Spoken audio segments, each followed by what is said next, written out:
Prabowo sambut baik gelaran Piala Presiden 2025. Diskusi publik Branch Partai Demokrat.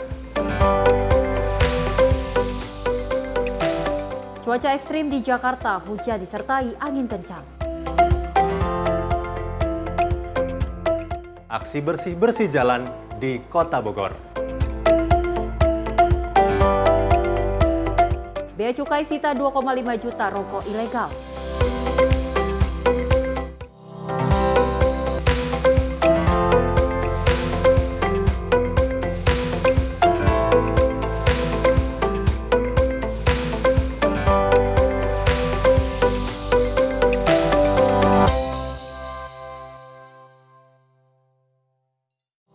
Halo, selamat pagi pemirsa Simpo TV. Selamat pagi Mahathir. Selamat pagi Selly. Bagaimana kabarnya hari ini? Wah, luar biasa banget. Karena kenapa? Simpo TV mau ada surprise. Tapi apa, kita hold dulu aja. Oke, tapi Mahathir, selain 4 informasi utama tadi, kami akan menghadirkan informasi seputar dari kinerja jajaran Kabinet Merah Putih. Selain itu juga kami akan menghadirkan sejumlah kegiatan dari Presiden Republik Indonesia, yaitu Prabowo Subianto, yang memang sudah melakukan beberapa lawatan dan ada beberapa kebijakan yang pastinya terbaik untuk masyarakat Indonesia. Selain itu juga ada berita-berita peristiwa yang akan kami hadirkan. Ini dia Menyapa Pagi selengkapnya untuk Anda.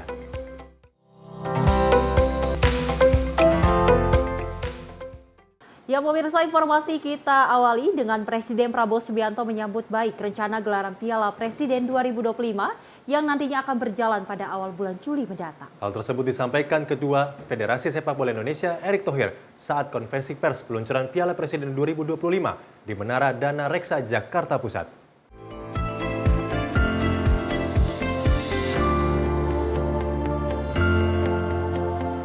Ketua Umum Persatuan Sepak Bola Seluruh Indonesia Erick Thohir mengungkapkan, Presiden Prabowo telah menyambut baik gelaran Piala Presiden 2025 yang akan dimulai pada bulan mendatang. Dirinya menambahkan Prabowo berharap edisi Piala Presiden kali ini harus berjalan secara profesional dan juga adil. Erick pun membeberkan respon Prabowo turut bangga, di mana kompetisi tahun ini melibatkan 2 klub asal luar negeri sehingga sangat menarik untuk disaksikan. Sebelumnya, Piala Presiden 2025 merupakan edisi perdana Prabowo Subianto menjabat sebagai Presiden RI. Nantinya pembuka Piala Presiden ini mulai digelar pada 6 Juli mendatang, di mana laga pembukanya bakal digelar di Stadion Utama Gelora Bung Karno, Jakarta. Karena beliau memang cinta sepak bola, ya. Beliau juga sangat responsif ketika beliau menjadi Dewan Kehormatan PSSI. Ya, jadi ini semua positif. Dan beliau mengharapkan tadi yang disampaikan Pak Ara, pertandingan dijalankan secara profesional. Ya, karena apalagi beliau senang ada beberapa klub luar negeri yang ikut serta. Ini kan sesuatu terobosan gitu. Dari Jakarta, Max, juru kamera Azizul Hakim, tim liputan Simpo TV.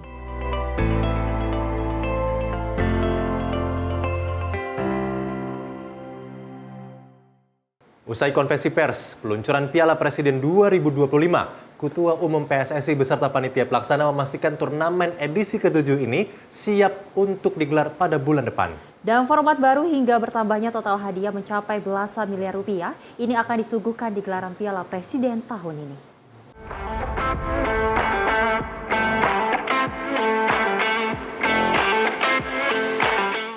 Ketua Umum Persatuan Sepak Bola Seluruh Indonesia Erick Thohir memastikan sejumlah persiapan akan berlangsung secara terkendali dan transparan di edisi ke-7 Piala Presiden. Pada edisi kali ini dirinya menerangkan telah menerapkan format baru dengan melibatkan 2 klub asal luar negeri yakni Oxford United dari Inggris dan Port FC dari Thailand. Untuk 4 tim lainnya berasal dari jawara dan peringkat kedua Liga 1 Indonesia tahun 2024-2025, Persib Bandung dan juga Dewa United. Adapun selain itu ada Arema FC sebagai juara bertahan edisi sebelumnya, serta Liga Indonesia All-Star. Pemilihan 2 klub luar negeri tersebut dilakukan guna meningkatkan kualitas permainan timnas Indonesia yang bermain di kedua klub tersebut. Selain itu, format baru ini bertujuan untuk membangun timnas Indonesia sekaligus sebagai partai uji coba. Nah, Piala Presiden sendiri ini keunikan yang tahun ini, di mana kita juga mengundang 2 klub internasional, Port FC dan Oxford. Tidak lain karena kita memberikan apresiasi bahwa klub-klub luar negeri juga berinvestasi untuk pemain Indonesia. Ini yang kita jaga. Dan selain itu juga pemilihan klub-klub yang ikut kita lakukan secara profesional. Arema juara tahun kemarin, lalu Persib Bandung dan juga Dewa United merupakan ranking 1 dan 2 di Liga. Dan memang adanya satu lagi Indonesian Liga Indonesia All Star tidak lain juga kembali ingin mendukung supaya banyak pemain bintang di Liga. Kita harus apresiasi para pemain-pemain yang sudah bermain di Liga saat ini dan supaya kualitasnya terus meningkat gitu. Berbicara mengenai hadiah yang akan didapat, Ketua Steering Komite Piala Presiden 2025 Marwarar Sirait mengungkapkan untuk juara 1 nanti mendapatkan total 5,5 miliar rupiah, juara 2 sebesar 3 miliar, juara 3 dan 4 masing-masing senilai 2 dan 1 miliar rupiah.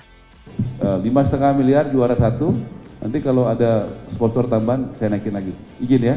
Gitu. Jadi turun nggak ada, kalau perlu dinaikin lagi, itu tengah jalan. Makanya bikin yang rame, tertib, nggak ada pengaturan skor, supaya sponsornya datang ke dalam makin cepat ya. Tolong sponsornya datang yang bagus, yang banyak, tapi tertib dan disiplin ya, begitu ya. Dari Jakarta, Max, juru kamera Azizul Hakim, tim liputan Simpo TV.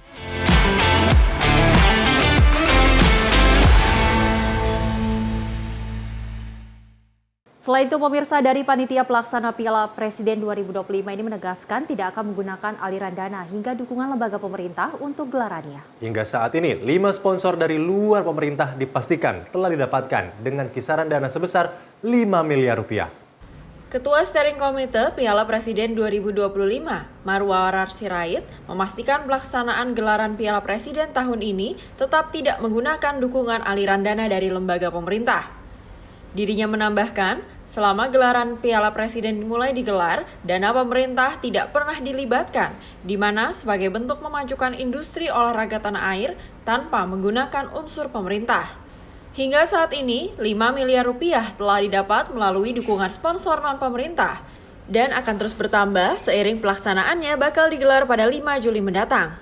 Sebelumnya, pelaksanaan Piala Presiden 2025 akan diikuti 6 tim dengan pembagian Persib Bandung, Dewa United, All Star Indonesia, Oxford United, Port FC, dan Arema FC. Stadion utama Gelora Bung Karno Jakarta pun akan menjadi lokasi pembukaan Piala Presiden 2025. Selama Piala Presiden, kita tidak pernah menggunakan uang negara, tidak ada APBN, dan tidak ada BUMN. Kita tidak pernah mau menerima sponsor dari BUMN, APBN, dan BUMN. Kenapa? Karena kita mau industri olahraga ini maju, ya, bukan dengan unsur-unsur dari pembiayaan dari pemerintah. Itu tradisi itu kita lakukan. Sponsornya sudah ada 5, minimal 5 yang sudah confirm, dan sponsornya itu sudah dapat 50 miliar rupiah. Dari Jakarta, Max, juru kamera Azizul Hakim, tim liputan Simpo TV. Ya, tentu Mahathir dan pemirsa, kita ketahui Piala Presiden 2025 ini akan digelar pada 6 Juli hingga 14 Juli 2025 mendatang. Di mana memang kita ketahui ada 2 tempat yang akan diselenggarakan, di mana salah satunya ada di Stadion Sijalak Harupat dan juga di Stadion GBK. Dan kalau kita ketahui juga Mahathir dan pemirsa, di mana di tahun ini Piala Presiden 2025 ada 2 grup, Mahathir. Di mana di grup A ada Liga Indonesia All Star, ada Oxford dan juga ada Arema. Dan di grup B ini ada juga Persib Bandung, ada Port FC dan juga ada Dewa United. Benar sekali. Ini memang kalau diketahui Persib Bandung kemarin adalah juara Liga 1. Ini sangat menarik. Selain itu juga yang menarik adalah di Port FC ini hadir di Liga Presiden atau Piala Presiden ini ada beberapa susunan pemain yang berubah. Yang pertama adalah pelatihnya dari Port FC ini, yaitu Alexandra Gama adalah pelatih baru. Kita lihat seperti apa taktik baru yang akan dimainkan di Port FC. Dan yang kedua adalah yang menarik dari Port FC ini ada salah satu pemain timnas. Ya, jadi kita akan lihat seperti apa dari penampilan-penampilan seluruh pemain di Piala Presiden. Nantikan karena kenapa? Simpo TV salah satu surprise-nya adalah akan menghadirkan dari Piala Presiden 2025 official broadcaster. Betul, namun kita lihat juga bahwasanya hadiah yang diselenggarakan di Piala Presiden 2025 ini cukup Luar biasa Benar Mahathir, sekali. di mana ada dana sebanyak 5 miliar rupiah dan itu bukan dari dana pemerintah. Benar sekali. Kita berharap bahwasanya Piala Presiden 2025 yang akan berjalan di tanggal 6 hingga 14 dapat berjalan dengan baik dan bisa menyatukan timnas Indonesia. Membuahkan hasil timnas Indonesia ke go internasional pastinya Mahathir. Benar sekali Sally, dan kami juga mengundang Anda untuk menyaksikan Piala Presiden selain di Stadion Utama Gelora Bung Karno dan juga di Jalan Harupat Bandung. Yes. Pastinya saksikan di TV kesayangan Anda yaitu Sinpo TV. Ya, Mahathir, kita lanjutkan informasinya, di mana Presiden Prabowo mengajak pelaku swasta dalam dan luar negeri untuk membangun infrastruktur nasional dengan dukungan iklim investasi yang efisien dan juga transparan. Pemerintah juga telah menciptakan ruang fiskal dan meluncurkan lembaga investasi Danantara untuk mendukung proyek-proyek strategis. Presiden RI Prabowo Subianto mengajak pelaku swasta baik dalam maupun luar negeri untuk berperan aktif dalam membangun infrastruktur nasional. Ia menyampaikan hal ini dalam pidato penutupan Konferensi Internasional Infrastruktur 2025 di Jakarta.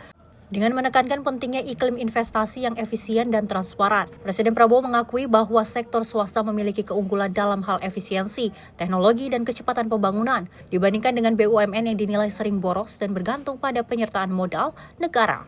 Oleh karena itu, pemerintah berkomitmen menciptakan suasana investasi yang kondusif dan aman untuk menarik lebih banyak investasi swasta.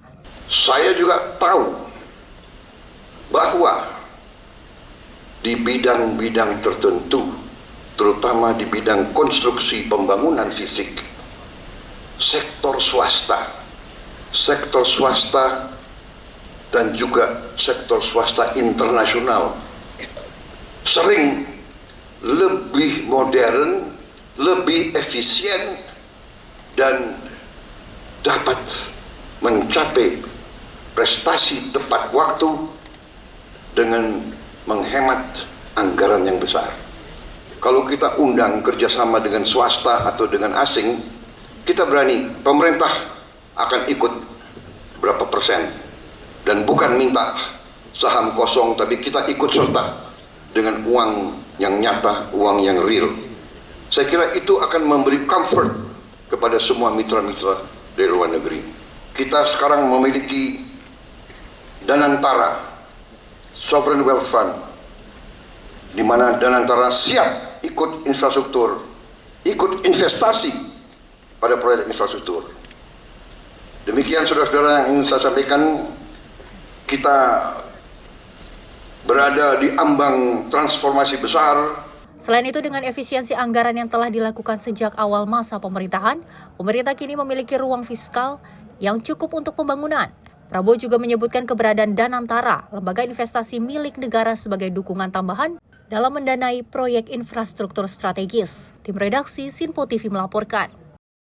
Presiden Prabowo Subianto menegaskan proyek Tanggul Laut Raksasa Pantura akan segera dimulai setelah tertunda hampir 30 tahun. Dan proyek ini bertujuan melindungi wilayah pesisir dari banjirop dan juga dampak perubahan iklim dimulai dari daerah paling terdampak seperti Jakarta dan juga Semarang.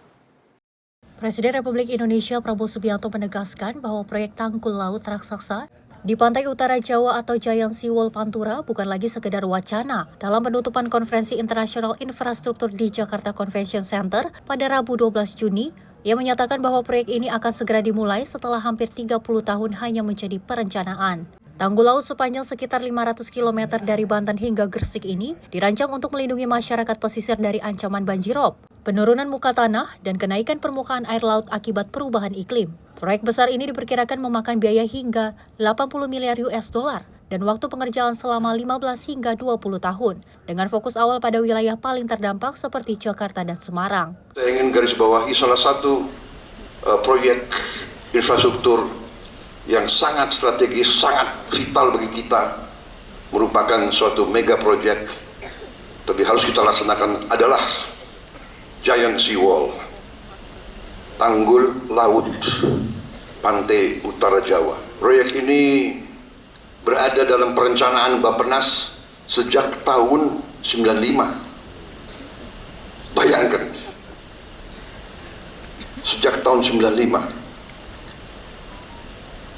30 years ago, kalau tidak salah ya, 30 tahun yang lalu. Tapi kita tidak berkecil hati. Sekarang tidak ada lagi penundaan. Sudah nggak perlu lagi banyak bicara, kita akan kerjakan itu segera. Proyek ini menyangkut jarak yang tidak pendek, kalau tidak salah sekitar 500 km dari Banten sampai ke Jawa Timur, ke Gresik, 500 km, dan perkiraan biaya yang dibutuhkan 80 miliar dolar. Dan waktu perkiraan untuk di Teluk Jakarta saja kemungkinan 8 sampai 10 tahun. Kalau sampai ke Jawa Timur mungkin membutuhkan waktu 20 tahun. 15 sampai 20 tahun. Kepala negara menekankan bahwa pemerintah tidak akan menunda lagi proyek vital ini. Demi memastikan pengerjaan berjalan cepat dan terkoordinasi, akan terus dibentuk badan otorita khusus. Proyek ini diharapkan dapat melindungi permukiman, pelabuhan, kawasan industri, dan sentra logistik nasional, serta mengakhiri siklus tahunan banjir yang selama ini menghantui masyarakat pesisir utara Jawa. Ada pepatah kuno, perjalanan 1000 km dimulai oleh satu langkah. Kita akan segera mulai itu. Saya sudah perintahkan suatu tim untuk roadshow keliling, dan dalam waktu dekat saya akan bentuk otorita, badan otorita Tanggul Laut Pantai Utara Jawa. Prioritas kita adalah DKI Semarang. Semarang, Pekalongan, Brebes itu air sudah mengancam kehidupan rakyat kita, harus segera. Dari ini sesuatu yang harus kita laksanakan, dan kita terbuka. Perusahaan-perusahaan dari Tiongkok, dari Jepang, dari Korea, dari Eropa, dari Timur Tengah yang mau ikut silakan. Tapi kita tidak tunggu, kita akan gunakan kekuatan kita sendiri. Saya tidak tahu presiden mana yang akan menyelesaikan, tapi kita harus mulai, dan kita akan mulai. Tim redaksi Sinpo TV melaporkan. Pemirsa, Presiden Prabowo Subianto mengungkapkan bahwa ketahanan pangan akan tetap menjadi prioritas utama pemerintahan dalam 2 hingga 3 tahun masa kepemimpinannya. Prabowo menyebut capaian sektor pangan saat ini mencatat sejarah baru sebagai tertinggi sejak berdirinya Negara Kesatuan Republik Indonesia. Presiden Prabowo Subianto menjelaskan bahwa sektor pangan di Indonesia saat ini mencatat sejarah baru sebagai yang tertinggi sejak berdirinya Negara Republik Indonesia. Hal itu diungkapkan dia saat memberikan sambutan dalam acara penutupan Konferensi Internasional Infrastruktur di JCC Senayan, Jakarta. Oleh karena itu, Prabowo mengatakan ketahanan pangan akan menjadi prioritas utama pemerintahan dalam 2 hingga 3 tahun masa kepemimpinannya. Bahkan dirinya juga menyoroti kemajuan teknologi pertanian yang berhasil mendorong produktivitas di berbagai daerah. Hal itu terlihat salah satunya saat mengunjungi Sumatera Selatan yang produksi beras diperkirakan melonjak hingga 48% pada tahun 2025. Dalam tahun-tahun pertama, saya kira dalam 2-3 tahun ini, prioritas kita masih untuk menjamin pangan kita. Dan Alhamdulillah, produksi pangan, prestasi pangan kita adalah terbesar sepanjang sejarah Negara Kesatuan Republik Indonesia. Mau diakui, mau tidak diakui, cadangan beras kita sekarang di gudang-gudang pemerintah adalah terbesar sepanjang sejarah Negara Kesatuan Republik Indonesia. Di bidang produksi beras dan di bidang produksi jagung. Dan prestasi kita di bidang teknologi, hektar demi hektar, sudah cukup seimbang dengan prestasi negara-negara lain. Produksi beras kita yang saya lihat terakhir di Sumatera Selatan, di Sumatera Selatan saja peningkatan produksi beras diperkirakan tahun ini 48% peningkatannya. Di kuartal pertama ini sudah 48%. Diperkirakan ini akan terus. Produksi per hektar pun sangat menggembirakan. Dari Jakarta, Farizal Ahmad Amin, Simpo TV melaporkan.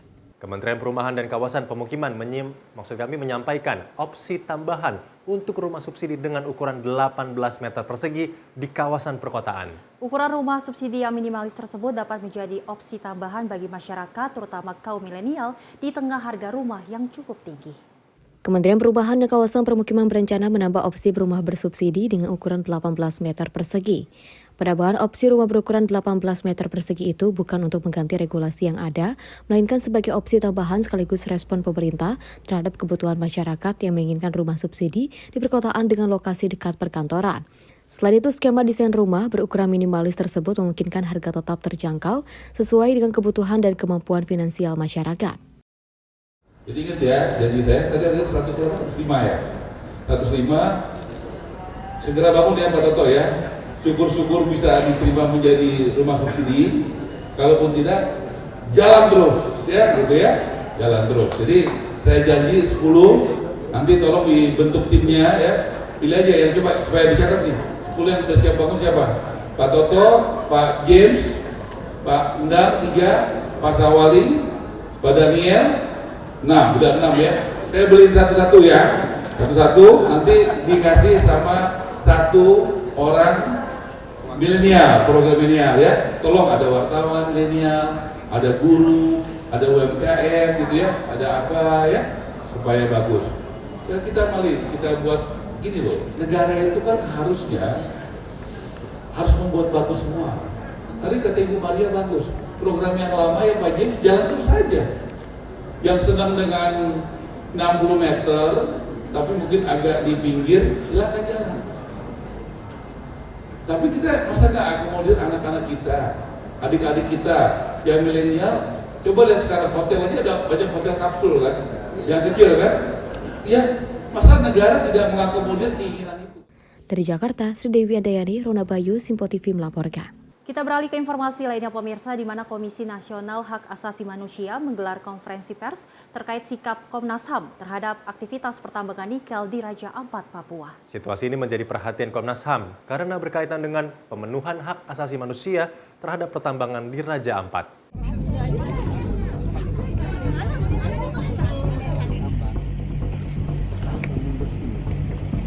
Persoalan pertambangan nikel di Raja Ampat, Papua Barat Daya masih menuai sorotan publik hingga kini.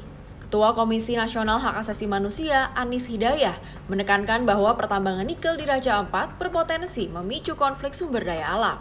Komnas HAM pada tahap awal menemukan penemuan yang menunjukkan bahwa aktivitas pertambangan nikel di Papua berpotensi sangat kuat menimbulkan pelanggaran hak asasi manusia, khususnya di bidang lingkungan hidup. Anis mengatakan bahwa berbagai regulasi di Indonesia sudah tersedia untuk mengatasi kerusakan lingkungan dan konflik sumber daya alam yang dapat memicu konflik sosial secara horizontal. Pertambangan di Raja Ampat ini berpotensi cukup besar terjadinya konflik sumber daya alam atas aktivitas tambang nikel di Raja Ampat. Komnas HAM juga sudah melakukan identifikasi awal bahwa aktivitas pertambangan nikel di Papua tentu saja berpotensi sangat kuat menimbulkan adanya pelanggaran hak asasi manusia, terutama di bidang lingkungan hidup, di mana setiap warga negara punya hak dan dijamin di dalam konstitusi kita untuk mendapatkan hak atas lingkungan hidup yang sehat.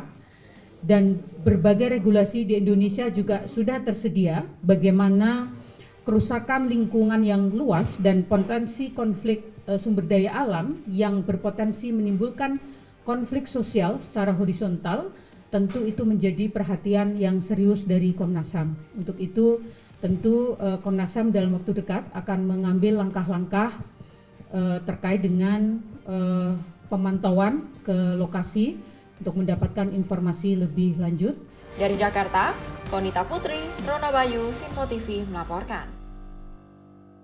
Kementerian Kelautan dan Perikanan atau KKP menegaskan, kegiatan pertambangan tidak boleh menjadi prioritas di wilayah pulau-pulau kecil termasuk di 5 pulau di Raja Ampat. Eksploitasi pulau-pulau kecil untuk kegiatan pertambangan ini akan berdampak kerusakan lingkungan dan juga ekosistem pesisir. Pemerintah akhirnya mengeluarkan larangan kegiatan pertambangan di Kabupaten Raja Ampat, Papua Barat Daya, menyusul munculnya pro dan kontra di masyarakat. Izin usaha keempat perusahaan tambang yakni PT Anugrah Surya Pratama, PT Mulia Raymond Perkasa, PT KW Sejahtera Mining, dan PT Nurham pun telah dicabut. Menurut Direktur Pesisir dan Pulau-Pulau Kecil Kementerian Kelautan dan Perikanan Ahmad Aris, kelima pulau di Raja Ampat masuk dalam kategori pulau sangat kecil yang tidak boleh dialokasikan untuk kegiatan tambang. Aturan tersebut tercantum dalam Undang-Undang Nomor 1 Tahun 2007 tentang pengelolaan wilayah pesisir dan pulau-pulau kecil yang mewajibkan pemerintah daerah mengutamakan 9 kegiatan yang disebut dalam Pasal 23 sebelum mempertimbangkan penggunaan ruang untuk sektor lain seperti pertambangan. Kegiatan pertambangan di pulau-pulau kecil hanya akan berdampak terjadinya kerusakan lingkungan dan mengganggu ekosistem pesisir yang mempengaruhi perekonomian masyarakat sekitar. Kelima pulau itu sebenarnya termasuk sebagai pulau-pulau kecil. Bahkan kategorinya adalah pulau sangat kecil.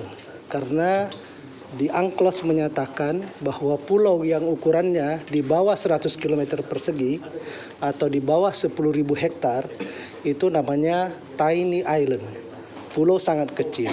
Ya. Di dalam Undang-Undang 1 tahun 2007 tentang pengelolaan wilayah pesisir dan pulau-pulau kecil disebutkan di pasal 23 bahwa kegiatan pertambangan merupakan kegiatan yang tidak diprioritaskan. Itu artinya bahwa diprioritaskan dulu kegiatan-kegiatan selain pertambangan. Jadi di dalam menyusun rencana tata ruang, mestinya pemerintah daerah memenuhi 9 kegiatan yang ada di pasal 23 itu. Ya, setelah itu baru mengalokasikan ruang untuk kegiatan lainnya. Bahkan di Undang-Undang 27 pasal 35 huruf K kalau nggak H, dilarang melakukan pertambangan di pulau-pulau kecil apabila secara teknis mengakibatkan kerusakan lingkungan, memberikan dampak sosial, itu dilarang. Bahkan itu sudah ada putusan MK. Agar kedepannya tidak ada lagi pulau-pulau kecil yang dieksploitasi untuk pertambangan, Kementerian Kelautan dan Perikanan akan berkolaborasi dengan Kementerian Kehutanan terkait pemanfaatan ruang. Dari Jakarta, Dio Balau, Simpo TV melaporkan. Pemirsa jangan kemana-mana, kami akan menghadirkan informasi selanjutnya tetap di Menyapa Pagi Simpo TV.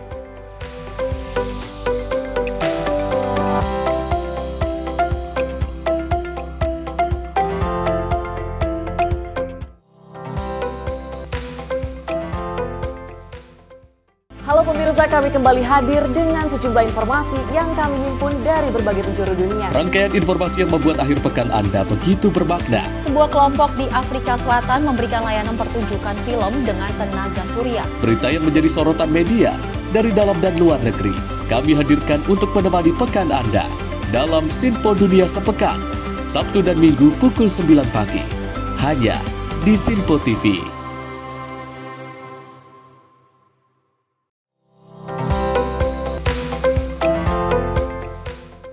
Selamat pagi pemirsa, Anda masih menyaksikan Menyapa Pagi Simpo TV dan kita lanjutkan informasinya.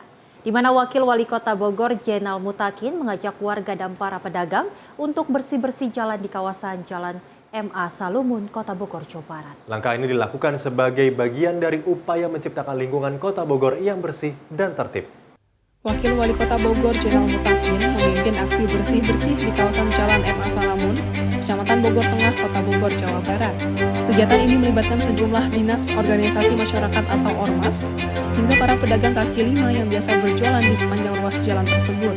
Menurut Wakil Wali Kota Bogor Jenal Mutakin, dibutuhkan kesadaran diri dari seluruh masyarakat karena pemerintah tidak sanggup bekerja sendirian, sehingga butuh kerjasama dan semangat untuk menata serta menjaga Kota Bogor. Jenal Mutakin juga menyebutkan bahwa Wali Kota Bogor telah memerintahkan untuk membentuk Satgas di beberapa titik rawan PKL dan kemacetan. Satgas ini akan terdiri dari gabungan beberapa OPD, termasuk Satpol PP, Dishub, dan DLH. Walaupun kita pantau di lapangan, sama oleh masyarakat, rutin melakukan diskusi. Hari ini memang kesempatan untuk saya mengajak masyarakat dan juga berbagai OPD, berbagai daerah hadir satu OPD, Dishub, PPR, Dinas LH, kemudian Damkar, dan Pak Camat. camat, Pak Lurah, OTM, Ormas, tokoh masyarakat, saya ajak hari ini bersih jalan dan trotoar di MA Salmun Pasar, MA Salmun. Satgas ini bertujuan untuk menjaga agar kesamrautan tidak terjadi lagi dan memberikan imbauan kepada masyarakat untuk menjaga kebersihan dan ketertiban kota. Wakil Wali Kota Bogor meminta anggota Satpol PP dan Dishub untuk berjaga secara bergiliran di kawasan MA Salamun. Dari Bogor, tim kontributor melaporkan. Presiden Prabowo Subianto menegaskan bahwa pembangunan sebuah bangsa tidak pernah terjadi secara instan melalui kesabaran, darah, keringat, hingga air mata. Dan Prabowo mengatakan infrastruktur dan kemajuan yang dinikmati saat ini merupakan hasil kerja keras para pemimpin bangsa dari masa ke masa. Presiden Prabowo Subianto menegaskan pembangunan infrastruktur dan kemajuan yang dinikmati saat ini merupakan hasil kerja keras presiden-presiden terdahulu. Menurutnya, pembangunan sebuah bangsa tidak pernah terjadi secara instan, melainkan melalui penuh kesabaran, darah, keringat, hingga air mata. Oleh karena itu, Prabowo mengingatkan pentingnya menghargai peran dari pemerintah-pemerintah sebelumnya dalam membangun fondasi negara. Selain itu, semua kemajuan tersebut diraih melalui proses panjang yang dibangun batu demi batu, langkah demi langkah, dan melalui pengorbanan para pendahulu bangsa. Sekali lagi saya tekankan, peranan dari pemerintah sebelum pemerintah yang saya pimpin harus saya tegaskan di sini. Bahwa transisi dari pemerintah Pak Jokowi kepada saya adalah yang ikut menentukan bahwa kita sekarang bisa bekerja dengan cepat. Saudara-saudara sekalian, kita harus berani mengakui kebaikan dan keberhasilan pemerintah sebelum kita. Saya tidak akan pernah malu-malu bahwa apa yang kita kerjakan sekarang tidak kecil peranan pemerintah sebelum ini. Semua pemerintahan sebelum ini sangat berjasa. Kalau kita bicara infrastruktur, kita bisa lihat dengan mata kita apa yang dibangun oleh Bung Karno, oleh pemerintah pertama kita, dilanjutkan oleh Presiden Soeharto, dilanjutkan oleh presiden-presiden selanjutnya. Tidak ada suatu pembangunan bangsa yang datang demikian, seolah-olah jatuh dari langit. Tidak. Pembangunan suatu bangsa dibangun dengan keteguhan, dengan kesabaran, batu demi batu, langkah demi langkah, dengan keringat, dengan darah, dengan air mata. Semua infrastruktur yang kita nikmati dibangun oleh pendahulu-pendahulu kita. Dari Jakarta, Farizal Ahmad Amin, Sinpo TV melaporkan. Sementara itu pemirsa, pemerintah berkomitmen menyelesaikan persoalan sampah sebelum 2029 dengan melibatkan aktif pemerintah daerah. Menteri Lingkungan Hidup Kepala Badan Pengendalian Lingkungan Hidup Hanif Faisal menyampaikan bahwa Presiden Prabowo Subianto meminta percepatan penanganan sampah dengan melibatkan Pemda atau pemerintah daerah. Menteri Lingkungan Hidup Kepala Badan Pengendalian Lingkungan Hidup Hanif Faisal Nurrafiq menyampaikan bahwa Presiden Prabowo Subianto telah memberikan arahan untuk mempercepat penanganan sampah dengan melibatkan pemerintah daerah secara aktif. Hal ini disampaikan Hanif usai rapat terbatas yang dipimpin Presiden di Istana Merdeka pada 10 Juni 2025. Pemerintah menegaskan komitmennya untuk menyelesaikan persoalan sampah secara menyeluruh sebelum 2029 sesuai target RPJMN 2025 hingga 2029. Hanif menjelaskan bahwa strategi penanganan sampah dilakukan secara terpadu melalui pendekatan hulu dan hilir. Di hulu pengolahan akan difokuskan pada pembangunan TPS 3R dan TPST. Sementara di hilir, pemerintah mendorong pemanfaatan teknologi seperti waste to energy dan reverse derived fuel. Presiden Prabowo juga menginstruksikan agar percepatan ini dilakukan sejalan dengan peran dan tanggung jawab pemerintah daerah sebagaimana diatur dalam Undang-Undang Nomor 18 Tahun 2008. Didahului diminta Bapak Presiden untuk kemudian concern terkait dengan sampah dengan Pak Rosan. Jadi Bapak sudah menargetkan di dalam RPJMN-nya beliau 2029 mestinya sampah selesai. sehingga segala strategi telah kita susun bersama melalui beberapa pendekatan, mulai dari pendekatan hulu, TPS 3R, TPST, dan pendekatan hilir, waste to energy maupun RDF.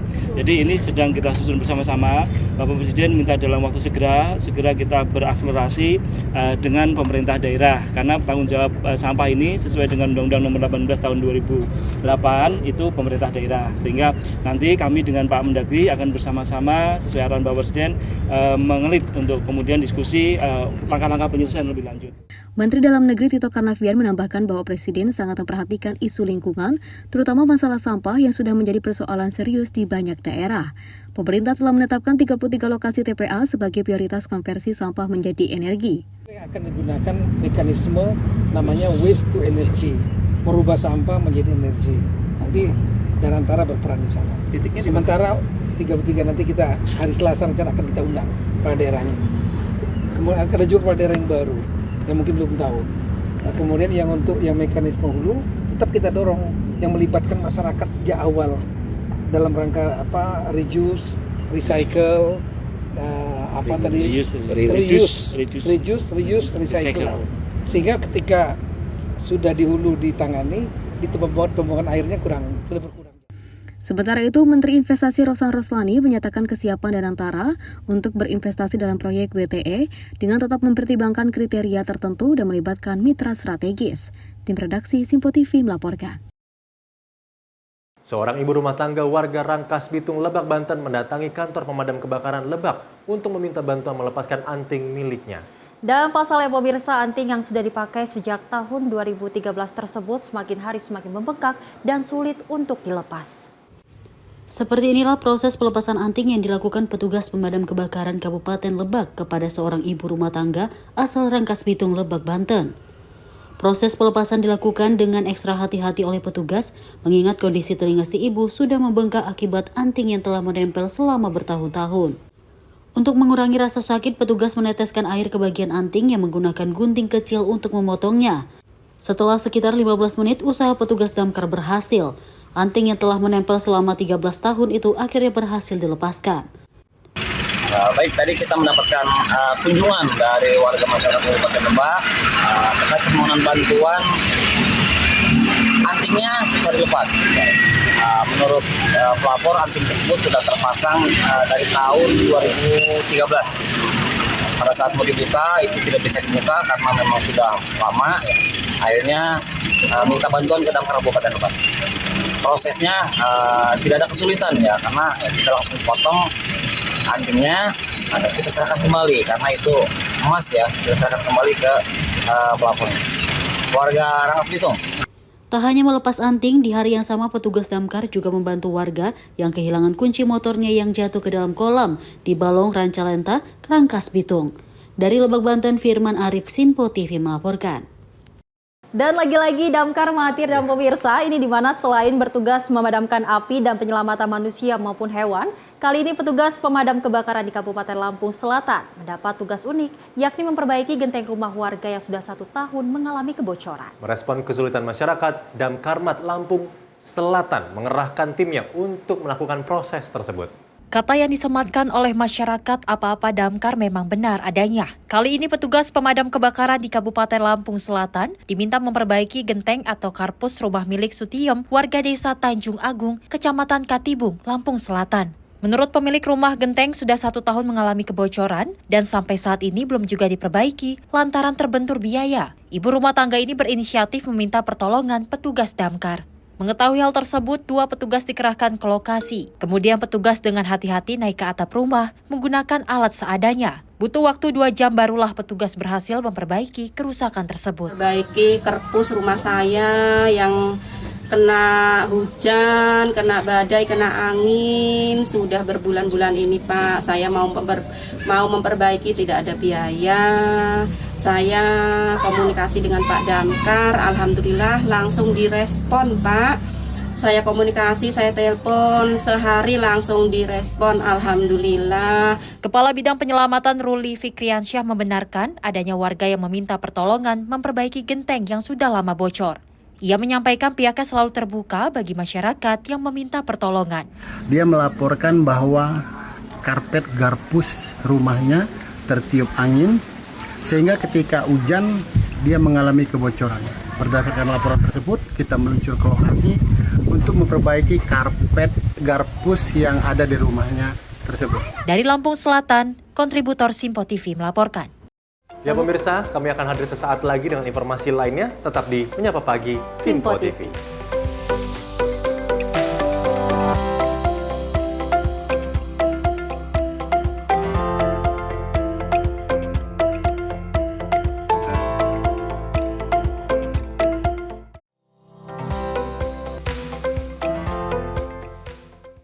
Halo, selamat malam pemirsa. Senang sekali rasanya kami mengisi ruang informasi Anda. Akhiri aktivitas Anda dengan rangkuman perkembangan peristiwa yang terjadi sepanjang hari. Sebelumnya kita saksikan ada sekitar 3.000 tamu undangan, sementara di Ibu Kota Nusantara ini ada sekitar 2.000 tamu undangan. Rangkaian informasi nasional dan mancanegara dirangkum sebagai penutup hari dalam Menyapa Malam. Setiap Senin hingga Jumat pukul 8 malam, hanya di Simpo TV. Halo, selamat pagi pemirsa Simpo TV. Selamat pagi Andi. Selamat pagi, Fen. Beragam informasi terbaru hadir menemani Anda sebelum memulai hari. Itu memang dari Menteri Perhubungan juga mendukung, Betul. dari Menteri Keuangan juga mendukung, dan kita sebagai masyarakat pun juga harus mendukung. Mengangkat isu yang tengah menjadi pembicaraan paling hangat.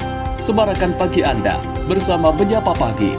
Setiap Senin hingga Jumat pukul 6 pagi, hanya di Simpo TV.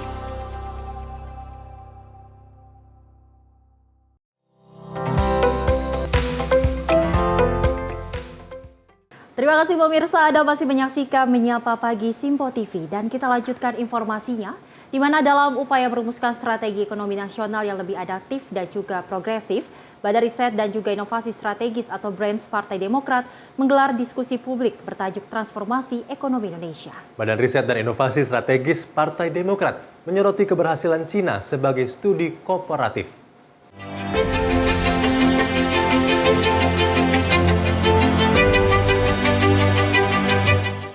Acara yang dibuka langsung oleh Sekretaris Jenderal Partai Demokrat Herman Hairon menghadirkan 2 pakar terkemuka dari Shanghai Academy of Social Science China, yaitu Profesor Zhang Shaohuan dan Profesor Liu Aming, yang berbagi perspektif tentang fondasi kebangkitan ekonomi Tiongkok dari negara agraris menjadi kekuatan ekonomi global.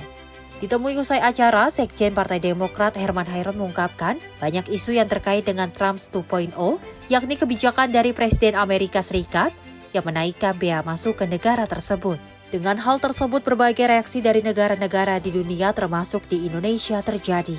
Secara internasional, banyak isu yang terkait dengan Trump 2.0, di mana kebijakan Trump yang dengan radikal menaikkan tarif bea masuk ke Amerika dengan tujuan memproteksi terhadap industri lokalnya, ternyata juga berbagai reaksi terjadi.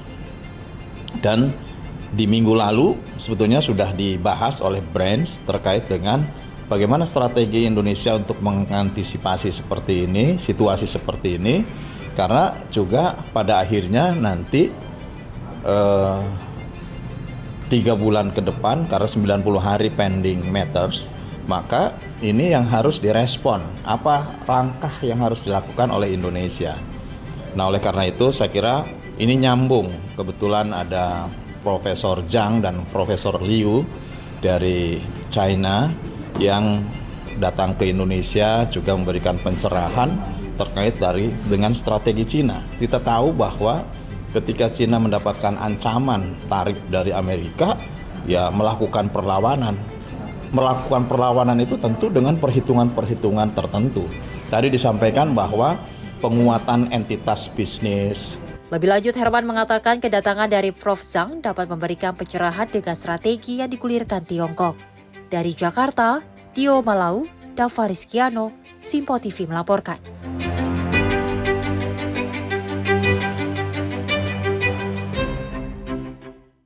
Pemerintah Indonesia memberikan perhatian yang mendalam terhadap kondisi negara Iran usai serangan mematikan yang dilakukan militer Israel. Dan dari Kementerian Luar Negeri Indonesia mengutuk keras eskalasi ini serta menyampaikan seluruh pihak untuk menahan diri. Menteri Luar Negeri Indonesia Sugiono merespons serangan militer berskala besar oleh militer Israel ke sejumlah lokasi penting di negara Iran beberapa waktu lalu. Sugiono mengutuk keras eskalasi yang dilakukan Israel serta berharap pihak lain dapat menahan diri agar tidak memperkeruh situasi yang ada. Saat ini sikap pemerintah Indonesia pun berjalan secara signifikan mengingat pertemuan antara pemerintah Indonesia dan Iran saat ini masih belum berlangsung sedari eskalasi ini terjadi. Secara detail, Kementerian Luar Negeri melalui laman media sosial X menyebutkan serangan ini melanggar hukum dan dasar hukum internasional. Kita prihatin ya, maksudnya kita juga mengutuk sampai ini terjadi. Karena saja akan banyak implikasi dalam arti kalau tidak semua pihak bisa menahan diri, tentu ini akan memperburuk situasi. Kita berharap yang terburuk tidak terjadi, kita akan monitor terus. Sebelumnya Israel menyerang jantung penting negara Iran seperti fasilitas nuklir hingga pusat produksi rudal. Serangan ini diduga diluncurkan militer Israel guna mencegah pemerintah Iran mengembalikan senjata nuklir. Dari Jakarta, tim redaksi Sinpo TV melaporkan. Informasi kita lanjutkan pemirsa, di mana Presiden Prabowo Subianto mengumumkan kenaikan gaji hakim dalam acara pengukuhan hakim 2025 di ruang Balairung kantor Mahkamah Agung. Presiden menyampaikan kenaikan bervariasi dengan persenan tertinggi sebesar 280%. Adapun golongan junior merupakan kelompok tertinggi yang mengalami kenaikan gaji. Dalam pidatonya, Presiden Prabowo juga menyinggung bahwa hakim-hakim di Indonesia sudah 18 tahun tidak mengalami kenaikan gaji. Prabowo menekankan semua gaji hakim akan naik secara signifikan dan akan mengawasi kenaikan gaji tersebut. Sedangkan untuk pegawai lain, Prabowo juga meminta untuk bersabar. Presiden mengetahui data-data keuangan yang akan mampu menaikkan gaji pegawai lain. Yang intinya yang penting, Pak, yang penting pelaksanaannya, Pak. Jadi saya, Prabowo Subianto, Presiden Republik Indonesia ke-8, hari ini mengumumkan bahwa gaji-gaji hakim akan dinaikkan demi kesejahteraan para hakim dengan tingkat kenaikan bervariasi sesuai golongan, di mana kenaikan yang tertinggi mencapai 280%.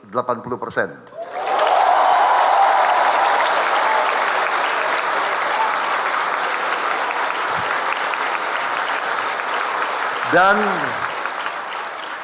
golongan yang naik tertinggi adalah golongan yang paling junior, paling bawah.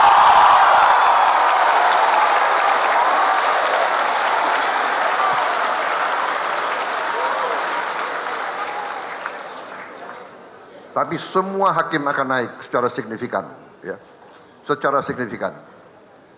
Dan saya monitor terus. Dan semua pegawai lain sabar. Saya sebenarnya masih anggap ini kurang besar, tapi sudahlah. 18 tahun hakim tidak menerima. 3% aja nggak terima, benar. 5% aja tidak terima, benar. Hari ini Presiden Prabowo Subianto ambil keputusan naik yang paling junior 280%.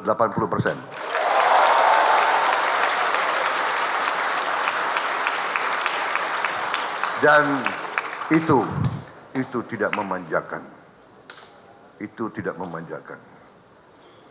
Daripada uang negara dicuri oleh makhluk-makhluk yang nggak jelas itu. Dari Jakarta, Dion Balau, Sinpo TV melaporkan. Mahathir dan pemirsa, kita ketahui bahwasanya Presiden Prabowo Subianto akhirnya menepati janji saat dia kampanye, di mana memang akhirnya menaiki gaji dari hakim Indonesia ini hampir sebesar 280%. Ini luar biasa sekali, di mana memang kenaikan gaji pada hakim ini tertinggi pada hakim junior. Dan memang dari Prabowo Subianto mengatakan bahwasanya kenaikan gaji pada hakim ini menegaskan bahwasanya memang sistem Indonesia ataupun sistem hukum di Indonesia memang ini perlu ditingkatkan. Karena kita ketahui hakim-hakim sebelumnya banyak yang terserat ataupun kasus-kasus yang memang akhirnya terjerat hukum. Ini kita berharap bahwasanya hakim di Indonesia dengan dinaikkan gaji dapat bekerja dengan baik dan memberikan keadilan bagi masyarakat Indonesia. Benar sekali, Sally, bahwa menanggapi dari apa yang disampaikan oleh Sally, bahwa sudah 18 tahun lebih, kurang lebih dari para hakim ini baru dinaikkan gajinya saat di era Prabowo Subianto. Ini memang sesuai juga janji kampanye saat disampaikan oleh Prabowo Subianto dan juga Gibran Rakabuming Raka saat masa kampanye lalu. Dan akhirnya memang Mahkamah Agung ini menyambut baik dengan hal ini. Semoga harapannya tadi, harapan kita berdua seperti harapan masyarakat Indonesia bahwa seluruh hakim di seluruh Indonesia dapat menjaga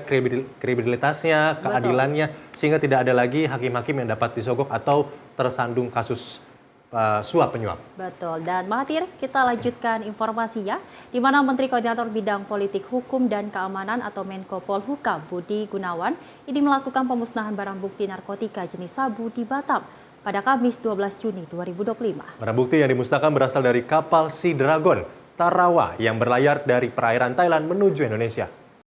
Menteri Koordinator Bidang Politik Hukum dan Keamanan Menko Polhukam, Jenderal Polisi Purnawirawan Budi Gunawan, melakukan pemusnahan barang bukti narkotika jenis sabu di Batam pada Kamis 12 Juni 2025. Acara yang memusnahkan 2.115.113 gram sabu ini turut dihadiri oleh Wakil Gubernur Keluluan Riau, Nyanyang Haris Pratamura. Barang bukti yang dimusnahkan berasal dari pengungkapan kasus penyeludupan narkotika yang dilakukan oleh sindikat internasional. Sabu tersebut disita dari kapal Sea Dragon Tarawa yang berlayar di perairan Thailand menuju Indonesia. Kapal tersebut berhasil diamankan oleh tim gabungan Badan Narkotika Nasional, BNN RI, Bea Cukai, TNI AL, dan Polri pada 20 Mei 2025 saat memasuki perairan Kepri. Pemusnahan ini dilakukan secara simbolis di alun-alun Engke Putri, sementara proses pemusnahan secara menyeluruh dilakukan di PT Desa Air Kargo Kabil Monga yang merupakan fasilitas pengelolaan limbah B3 resmi. Bapak Presiden, Bapak Prabowo Subianto yang menitipkan pesan kepada saya untuk menyampaikan ucapan terima kasih dan penghargaan atas keberhasilan pengungkapan penyelundupan narkoba jenis sabu kurang lebih 2 ton yang akan kita musnahkan pada hari ini, yang merupakan sejarah terbesar dalam pengungkapan narkoba di negara kita, di Indonesia. Tepuk tangan untuk TNI Angkatan Laut, BNN, Bea Cukai, Polri, dan semuanya. Bapak Presiden juga menyampaikan rasa bangga dan apresiasi atas upaya kita semua dan kerja keras tim gabungan, baik itu dari BNN, TNI Angkatan Laut, Bea Cukai, dan Polri yang telah berhasil menggagalkan aktivitas penyelundupan narkoba di wilayah perairan Kepulauan Riau ini. Keberhasilan ini adalah sebagai bukti nyata komitmen dari pemerintah untuk terus melakukan perang melawan narkoba.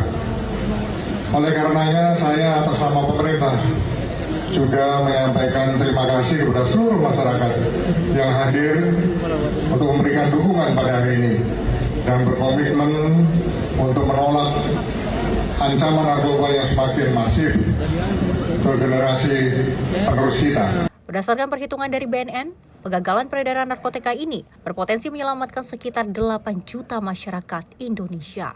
Tim redaksi Sinpo TV melaporkan.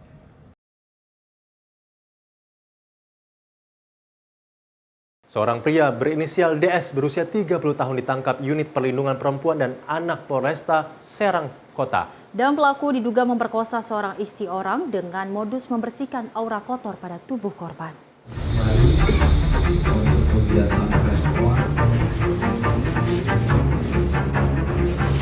Seorang dukun gadungan di Kota Serang ditangkap petugas unit PPA Polresta Serang Kota setelah diduga melakukan tindak pemerkosaan terhadap seorang wanita berusia 21 tahun.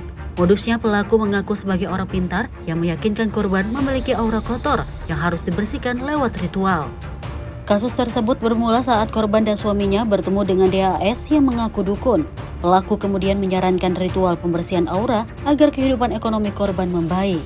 Dalam ritual tersebut, korban diminta melepas pakaian dan menggunakan kain sarung, sementara suaminya disuruh mandi dengan air jompian dan tidak boleh keluar ruangan. Di momen inilah pelaku melakukan aksi bujatnya dengan memperkosa korban. Merasa ada yang janggal dari ritual tersebut, korban akhirnya melaporkan peristiwa itu ke unit PPA Polresta Serang. Setelah dilakukan penyelidikan, petugas mengatur penyergapan saat pelaku mengajak korban melakukan ritual kedua kalinya. Penggerebekan yang dilakukan dibantu warga dan RT setempat. Saat ditangkap, ditemukan sebilah pisau dalam tas milik pelaku. Hingga kini polisi masih mengembangkan kasus tersebut dan menduga ada korban lain yang belum melaporkan. Satreskrim Polresta Serang Kota berhasil mengungkap kasus perbuatan asusila atau kekerasan seksual terhadap korban, di mana modusnya pelaku menyampaikan kepada korbannya bahwa dia bisa membukakan aura dari para korban. Pelaku memiliki pekerjaan sampingan sebagai tukang urut. Itu hanya akal-akalan pelaku bahwa dia bisa membuka aura dari seseorang. Dari Serang, Banten, Firman Arif, Sinpo TV melaporkan. Pemirsa, Wakil Gubernur Banten Dimyati Natakusuma mendorong para developer atau pengembang perumahan di Provinsi Banten untuk lebih peduli terhadap rumah tidak layak huni masyarakat sekitar. Hal ini lebih ditunjukkan untuk warga yang kurang mampu membangun lingkungan yang layak huni, inklusif, dan berkeadilan sosial. Hal itu dikatakan Dimyati saat menghadiri penyerahan 16 rumah gratis dan 1 renovasi rumah tidak layak huni dari PT Kawa Anugrah Properti kepada warga Kota Serang di Perumahan Pondok Taktakan Indah, Kecamatan Taktakan, Kota Serang pada Kamis 12 Juni 2025. Dimyati menekankan pentingnya peran sektor swasta khususnya pengembangan properti dalam membantu meringankan beban masyarakat yang belum memiliki hunian layak. Menurutnya, program donasi rumah ini sebagai contoh nyata kepedulian yang patut dicontoh. Dalam pesannya, Dimyati mendorong agar aksi sosial seperti ini tidak berhenti pada satu perusahaan saja, tetapi menjadi gerakan kolektif seluruh developer di Provinsi Banten. Dimyati juga menyoroti pentingnya penyediaan fasilitas umum oleh pengembang, mulai dari taman pemakaman, sarana olahraga, infrastruktur jalan, hingga sarana dan prasarana pendidikan. Lomba-lomba dalam kebajikan, berlomba-lomba bagaimana membuat manfaat untuk orang banyak. Maka oleh sebab itu, saudara-saudara sekalian, ini tugas pemerintah itu. Tugas pemerintah memang sangat berat. Maka oleh sebab itu mata, telinga harus dibuka selebar-lebarnya. Jangan sampai matanya buta, telinganya budak. Kalau ada masyarakat kita yang rumahnya tidak layak huni, maka berarti pemerintahnya tidak bagus. Nah, ini secara setahap demi setahap, step by step harus kita perbaiki. Nah, saya berharap kementerian harus betul-betul, Pak Heri harus semangat betul ini. Kita bagaimana menjadikan masyarakat kita rumahnya layak huni. Kalau tidak, kita akan diminta pertanggungjawabannya. Banten ini tidak akan maju kalau masih ada rumah yang tidak layak huni. Maka jangan sampai mata kita buta, telinga kita tutup. Dengan hadirnya program sosial ini, Dimyati berharap ada kesinambungan dalam membangun lingkungan yang tidak hanya layak huni, tetapi juga inklusif dan berkeadilan sosial. Tim redaksi Sinpo TV melaporkan. Beralih ke berita selanjutnya, sebuah mobil pickup pengangkut tomat mengalami insiden di wilayah Desa Sudaji Buleleng pada Kamis lalu. Dan muatan tomat yang dibawa kendaraan tersebut terjatuh dan berserakan di jalan, menyebabkan kerugian cukup besar bagi pengemudi dan juga pemilik hasil panen. Dalam video yang beredar, terlihat tomat-tomat berserakan di badan jalan setelah sebuah mobil pick-up mengalami insiden saat melintas di jalur perbukitan Sudaji Kintamani. Warga sekitar bersama aparat desa segera turun tangan, bahu-membahu membersihkan sisa muatan agar arus lalu lintas kembali lancar. Dugaan sementara menyebutkan bahwa insiden ini disebabkan oleh pengikatan muatan yang kurang kuat atau kondisi jalan yang menurun tajam khas wilayah perbukitan tersebut. Beruntung, tidak ada korban jiwa dalam kejadian ini, hanya saja pengemudi mengalami syok ringan dan kendaraan tidak mengalami kerusakan berat. Meskipun arus lalu lintas sempat tersendat, situasi akhirnya kembali normal berkat kesigapan warga dalam mengevakuasi muatan yang berserakan. Dari Jakarta, tim redaksi Sinpo TV melaporkan. Dan pemirsa, dari Polsek Cinere mengembalikan motor warga yang sebelumnya dicuri oleh komplotan curanmor di Rawakalong. Terdapat 9 motor yang disita dari 3 pelaku pencurian yang sebelumnya ditangkap di base camp mereka di Rawakalong, Kelurahan Grogol, Kecamatan Limau. Polsek Cinere mengembalikan motor warga yang sebelumnya dicuri oleh komplotan curanmor di Rawakalong. Sebelumnya diketahui unit Reskrim Polsek Cinere berhasil mengungkap aksi pencurian kendaraan bermotor yang terjadi di wilayah Gandul, Cinere, Kota Depok. 3 pelaku berinisial HDP 32 tahun, RF 21 tahun, dan MRA 23 tahun berhasil diamankan dalam penggerebekan dan disertai penyitaan 9 unit sepeda motor hasil curian. Lebih lanjut, Kapolsek menerangkan, Untuk barang bukti yang diamankan antara lain 5 unit sepeda motor Honda Beat, 2 unit sepeda motor Honda Vario, 2 unit sepeda motor Yamaha Mio Sporty, kemudian 2 kunci letter T, berikut mata kuncinya, 1 pucuk senjata jenis airsoft gun, 1 bilah badik, 2 plat nomor kendaraan, dan 3 lembar STNK. Ketiga pelaku diketahui menggunakan modus merusak kunci kontak motor menggunakan kunci letter T. Atas perbuatannya tersebut, tersangka dikenakan pasal 363 KUHP dengan ancaman hukuman 5 tahun penjara. 2 buah kunci letter T, berikut mata kuncinya. Kemudian 1 pucuk senjata airsoft gun. Kemudian 1 bilah badik. Selain itu, Kapolsek mengungkapkan pihaknya menghimbau masyarakat untuk lebih berhati-hati saat memarkirkan kendaraan, terutama di tempat umum tanpa pengawasan. Ia menyarankan penggunaan kunci ganda dan GPS sebagai langkah antisipasi dari hal-hal yang tidak diinginkan. Tim redaksi Sinpo TV melaporkan.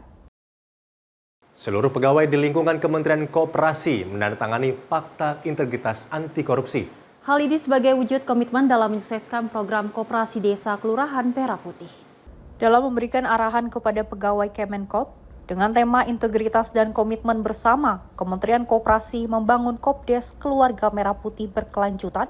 Menteri Koperasi Budi Aris Setiadi menyampaikan terkait 3 kunci untuk menyukseskan Koperasi Desa Kelurahan Merah Putih, yaitu keberadaan aturan atau regulasi yang kuat dan tidak multitafsir, adanya mitigasi resiko yang disiapkan dan dikerjakan dengan cepat dan tepat, serta adanya sistem dan digitalisasi yang terintegrasi dalam operasionalnya. Kopdes kali ini cuma 3 kuncinya untuk bisa kita jaga dengan baik. Yang pertama adalah regulasinya harus kuat. Regulasi harus kuat, jangan ada interpretasi, jangan ada choice, multiple choice, enggak. Boleh? Enggak. Karena kalau nanti regulasinya multitafsir malah bingungan. Yang kedua, mitigasi resikonya harus cepat. Jadi mitigasi resiko kalau manakala ada problem di Kopdes kali ini bisa cepat ditangani.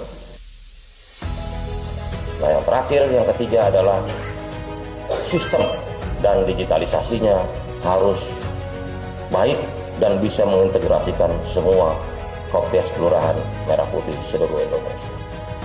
Jadi 3 hal itu yang menjadi strategi dan langkah kita untuk mewujudkan Kopdes Kelurahan Merah Putih sehingga bisa membanggakan buat bangsa ini. Melalui 3 pendekatan tersebut, Menkop meyakini harapan pemerintah untuk meningkatkan derajat perekonomian masyarakat desa akan terbentuk. Dari Jakarta, tim redaksi Sinpo TV melaporkan. Dan pemirsa, demi mencapai swasembada garam di tahun 2027 mendatang, pemerintah melalui Kementerian Kelautan dan Perikanan akan membangun sentra industri garam nasional terbesar di Rotendao, Nusa Tenggara Timur. Saat ini kebutuhan garam nasional mencapai 5 juta per ton per tahun.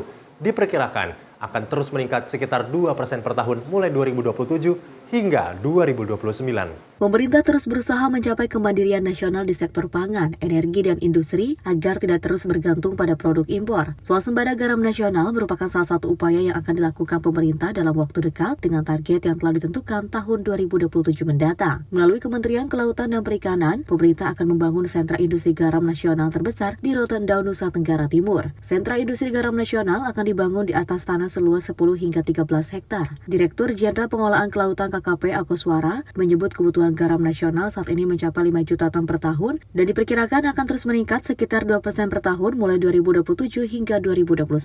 Untuk mencapai target swasembada, produksi garam nasional harus ditingkatkan secara signifikan sekitar 21% per tahun hingga 5,3 juta ton pada tahun 2029. Ada penetapan kurang lebih 10.000 hektar yang akan dilakukan nanti oleh KKP, di mana tahap 1, zona 1-nya itu akan kita upayakan selesai di tahun 2025 ini. Sementara di sana dibangun ada 10 zona ya, jadi secara bertahap. Nah, ini diharapkan akan bisa memenuhi kebutuhan garam yang selama ini terjadi gap ya antara kebutuhan dengan ketersediaannya. Kebutuhannya tahun 2024 itu sekitar 2024 ya, 2025 kebutuhannya itu 4,9 juta ton kebutuhannya. Sementara pasokannya yang tersedia ini dari industri dalam negeri ini masih sekitar 2 jutaan ya, 2 juta ton. Jadi masih kurang cukup banyak untuk memenuhi kebutuhan di 2025 ini. Pemilihan Rotendo NTT sebagai kawasan sentra industri garam nasional bukanlah tanpa alasan. Meskipun Rate Endau termasuk dalam pulau terluar Indonesia serta jauh dari pangsa pasar, namun hal itu tidak terlepas dari Australia yang menjadi panutan dalam memilih lokasi produksi garam. Dari Jakarta, Dio Malau, Simpo TV melaporkan. Dan pemirsa, informasi menariknya akan kami hadirkan usai jeda. Tetap di Menyapa Pagi, Simpo TV.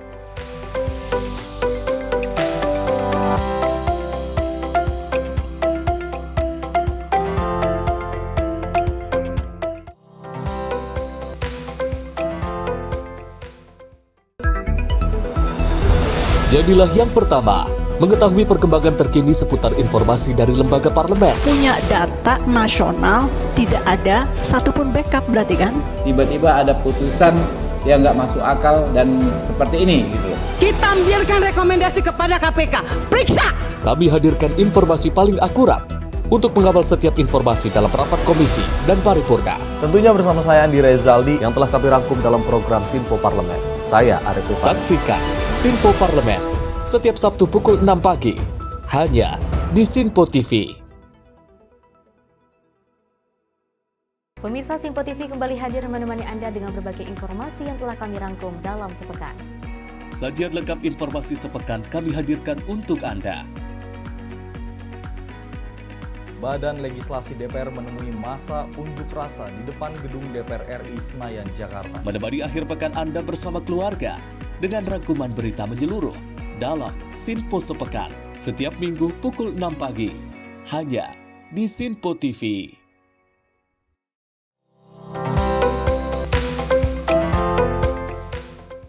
Pemirsa, terima kasih Anda masih menyaksikan Menyapa Pagi. Berita kami lanjutkan. Tiang papan reklame sebuah restoran di Jalan Pesanggerahan, Kembangan, Jakarta Barat roboh dan menimpa sepeda motor yang terparkir. Dan dari sepeda motor pun ringsek akibat tertimpa tiang papan reklame setinggi 7 meter tersebut. Hujan disertai angin kencang terjadi di wilayah Jakarta Barat pada Sabtu sore. Salah satunya di wilayah Meruya Utara, Kembangan, Jakarta Barat. Kondisi ini bahkan membuat tiang papan reklame setinggi 7 meter roboh hingga menimpa sebuah sepeda motor yang terparkir di bawahnya. Papan berat. Sebelumnya, kejadian angin berhembus kencang hingga membuat tiang bergoyang dan kemudian roboh menimpa kendaraan karyawan restoran. Pas angin kencang, tiba-tiba ini goyang jatuh. Apa aja bang? Tiba-tiba motor aja pak. Motor siapa sih bang? Ya, karyawan sih. Ini ada korban lain nggak? Agak ada sama sekali. Hanya motor aja ya? Motor aja ya. Nah untuk tiang reklame ini panjangnya kira-kira berapa tingginya? Ada 7 meter mas. Tapi nggak mengganggu lalu lintas ya? Nggak mengganggu lalu lintas. Sebelum kejadian di sini sempat hujan deras atau gimana? Sempat angin dulu baru hujan. Tidak ada korban dalam kejadian ini karena kondisi jalan dalam kondisi sepi. Tim kontributor Simpo TV melaporkan. Pemirsa, 7 orang remaja berhasil diamankan kepolisian usai melakukan aksi tawuran di kawasan Jembatan 5, Tambora, Jakarta Barat. Meski tak dapat dilanjutkan ke ranah pidana, para pelaku tawuran ini diberikan pembinaan selama 7 hari dengan mengikuti pesantren kilat. Inilah aksi tawuran remaja yang terjadi di kawasan Jembatan 5 Tambora, Jakarta Barat, di mana para pelaku tawuran saling serang dengan menggunakan batu dan senjata tajam. Mendapatkan informasi dari warga, kepolisian unit Reskrim Sektor Tambora bergerak ke lokasi tawuran dan berhasil mengamankan 7 orang remaja yang masih di bawah umur. Kapolsek Tambora Kompol Muhammad Kuku Islami mengatakan usai amankan para pelaku tawuran ini langsung diberikan pembinaan dengan mengikuti pesantren kilat selama 7 hari di kantor Polsek Tambora. Berbagai kegiatan seperti mengaji, olahraga, dan penanaman moral kebangsaan menjadi fokus kepolisian Polsek Tambora yang diberikan kepada ke-7 remaja. Program ataupun inovasi pesantren kilat yang sudah berjalan selama 5 bulan ini dinilai sebagai salah satu cara untuk mengurangi aksi tawuran khususnya di wilayah Polsek Tambora. Kemarin kita mendapat aduan dari masyarakat terkait adanya tawuran, sehingga itu kita lakukan tindakan cepat. Saat hari itu Awas dan piket reskrim, buser langsung datang ke TKP untuk melakukan tindak lanjut terkait masalah tawuran remaja yang ada di Jalan Trate, Kelurahan Jembatan 5, Kecamatan Tambora. Lalu berhasil kita amankan 7 pelaku tawuran yang terdiri dari anak-anak remaja, anak-anak di bawah umur. Setelah kita rangkaian pemeriksaan, ternyata tidak cukup untuk dinaikkan untuk ditindaklanjuti ke ranah pidana, sehingga itu kita lakukan pembinaan pesantren kilat yang saya lakukan terkait pelaku tawuran remaja yang ada di wilayah Tambora. Kita lakukan pembinaan dia selama 7 hari untuk dilakukan pembinaan dan pesantren kilat di Polsek Tambora untuk pendekatan ke agama dan juga memberikan pelajaran moral-moral kebangsaan kepada anak-anak tersebut. Pihak kepolisian juga mengajak para orang tua untuk saling menjaga anak-anaknya agar tidak terlibat aksi tawuran yang dapat membahayakan diri sendiri maupun orang lain.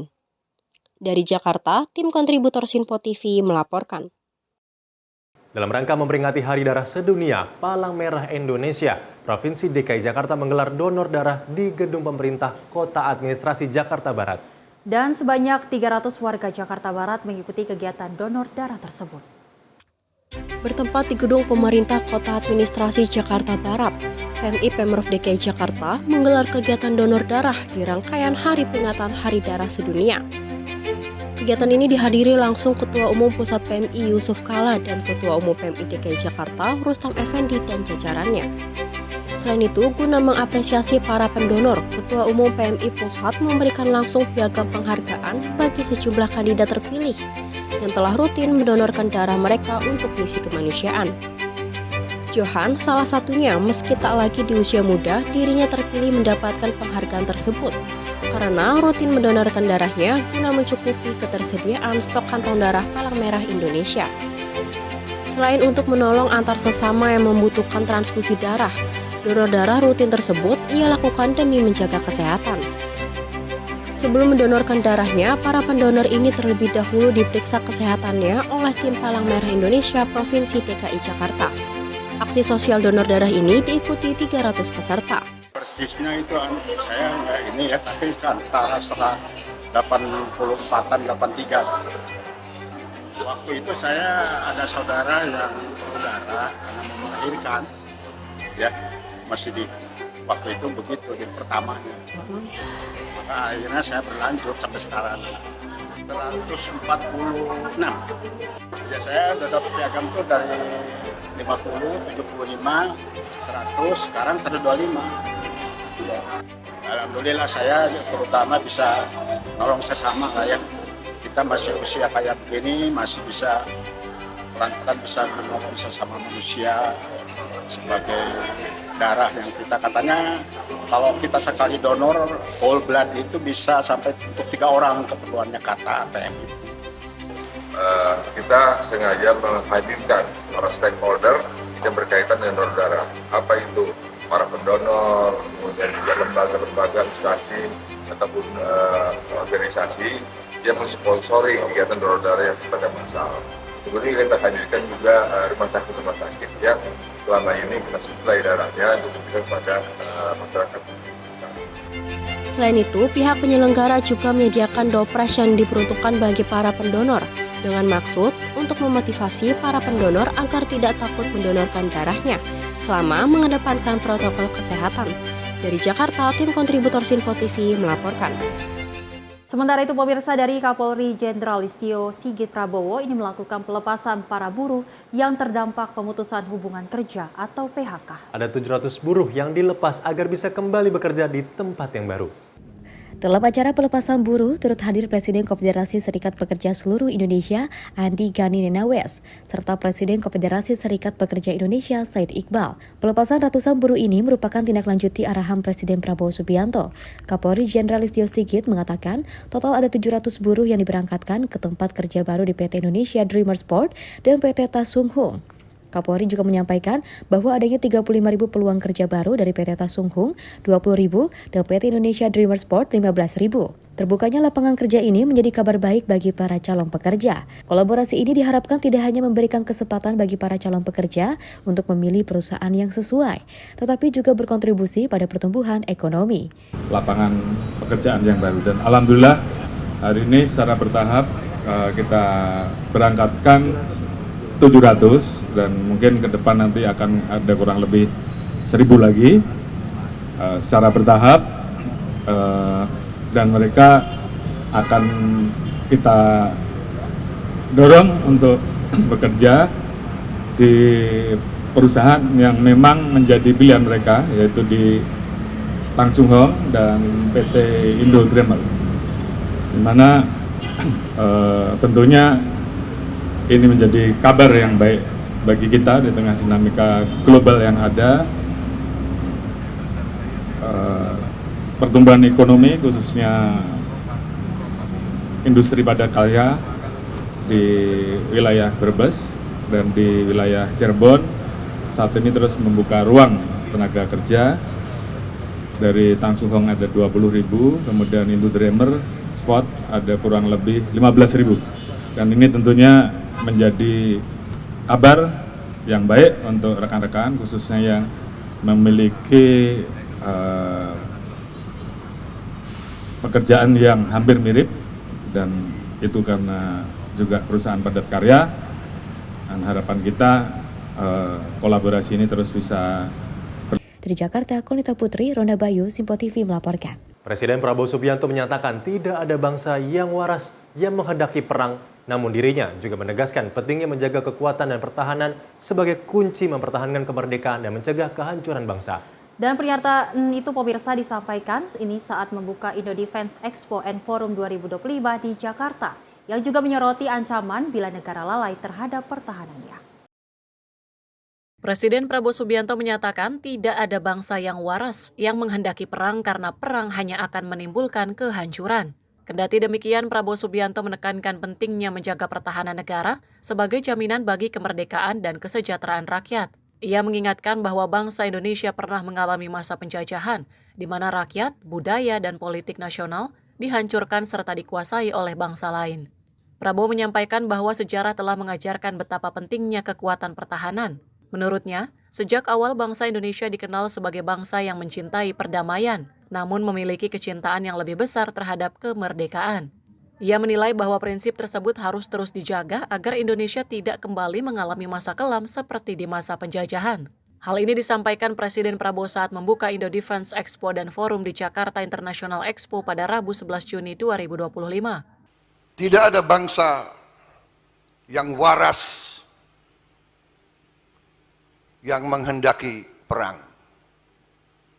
Perang adalah kegiatan manusia yang destruktif.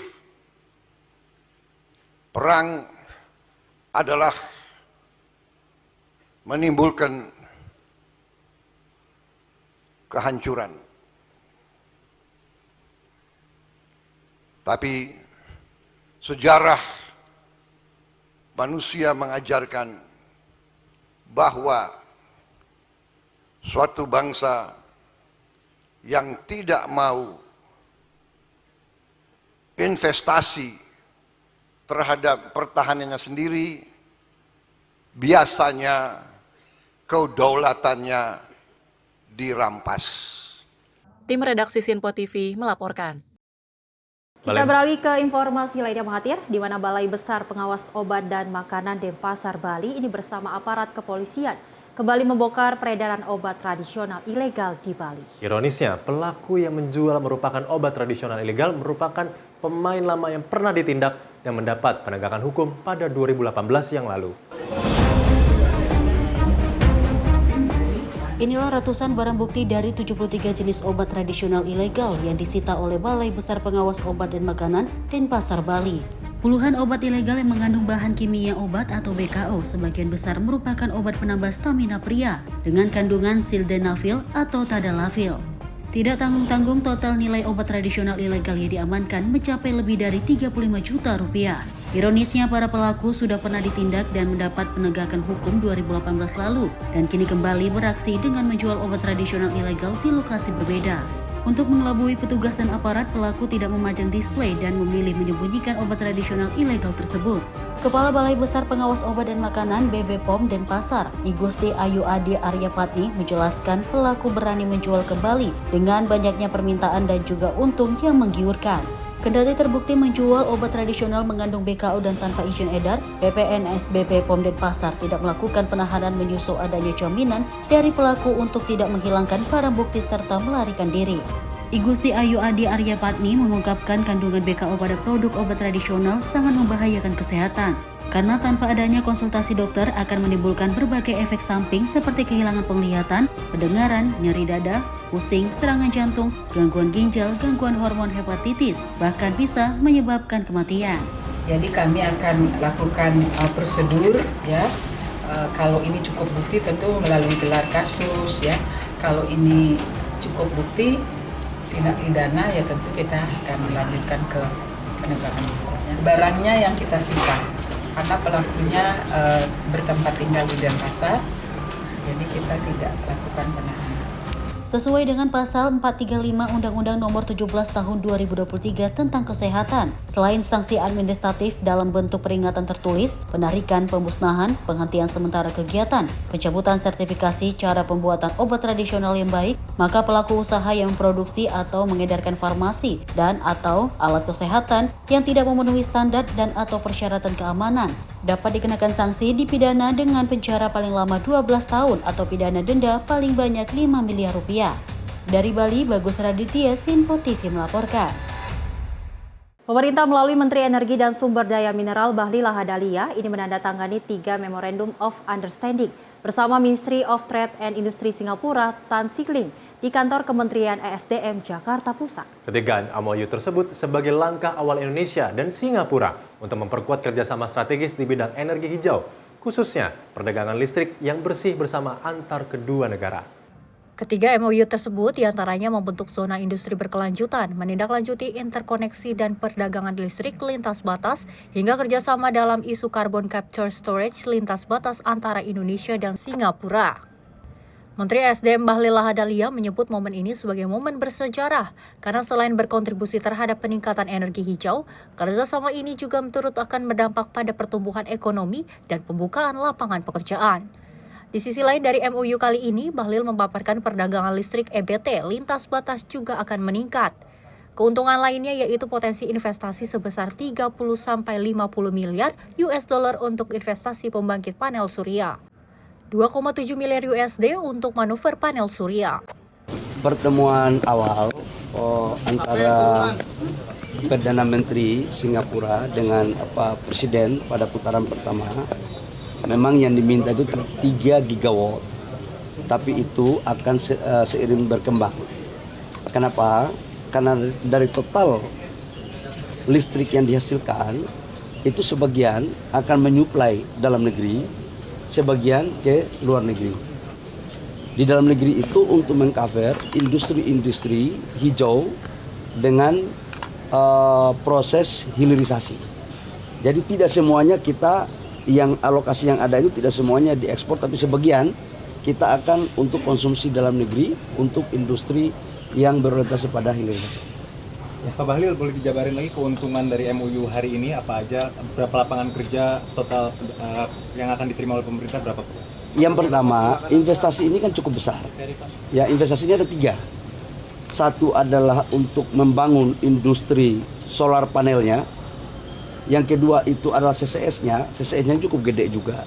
Ini adalah potensi pendapatan negara. Yang ketiga adalah kawasan industrinya. Nah, investasi dari total ini diperkirakan di atas 10 miliar US dollar dari 3 proyek ini. Namun itu kan ada tahapannya. Nah, tahapannya ini kita lagi breakdown. Nanti tim kami dari Kementerian SDM dengan tim dari pemerintah Singapura dari MOTIE-nya ini yang lagi mendiskusikan. Karena ini kan baru payungnya. Nanti setelah itu tim tindak lanjutnya, tim teknisnya akan kita bicarakan. Sementara terkait potensi lapangan kerja baru, sebanyak 418.000 penyerapan tenaga kerja mulai dari bidang manufaktur, konstruksi, operasi, dan pemeliharaan panel surya dan besi. Dari Jakarta, Dio Malau, Sinpo TV melaporkan.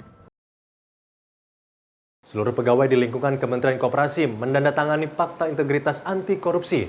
Dan hal ini sebagai wujud komitmen dalam menyukseskan program Koperasi Desa atau Kelurahan Merah Putih.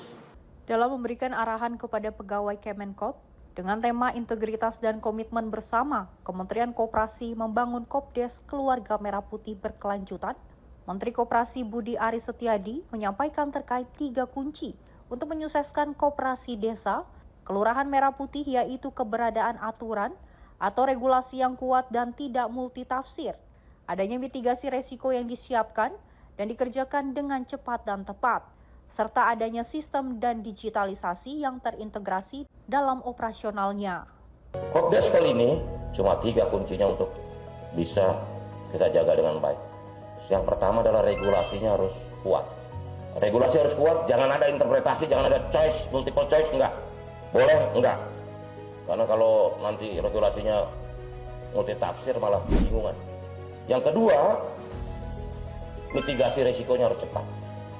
Jadi mitigasi resiko kalau manakala ada problem di Kopdes kali ini bisa cepat ditangani.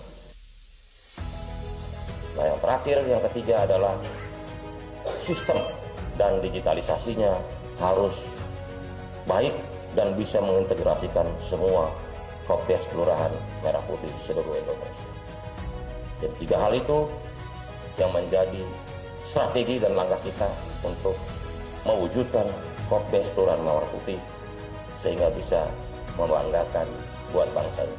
Melalui 3 pendekatan tersebut, Menkop meyakini harapan pemerintah untuk meningkatkan derajat perekonomian masyarakat desa akan terbentuk. Dari Jakarta, tim redaksi Sinpo TV melaporkan. Informasi kita lanjutkan pemirsa, di mana melalui akun Instagram resminya, Bank Indonesia mengumumkan bahwa cadangan devisa Indonesia pada bulan Mei 2025 dinilai tetap tinggi, yaitu mencapai 152,5 miliar US dollar. Hal itu berarti setara dengan pembiayaan 6,4 bulan impor atau 6,2 bulan impor dan pembayaran utang luar negeri pemerintah, serta berada di atas standar kecukupan internasional, yaitu sekitar 3 bulan impor.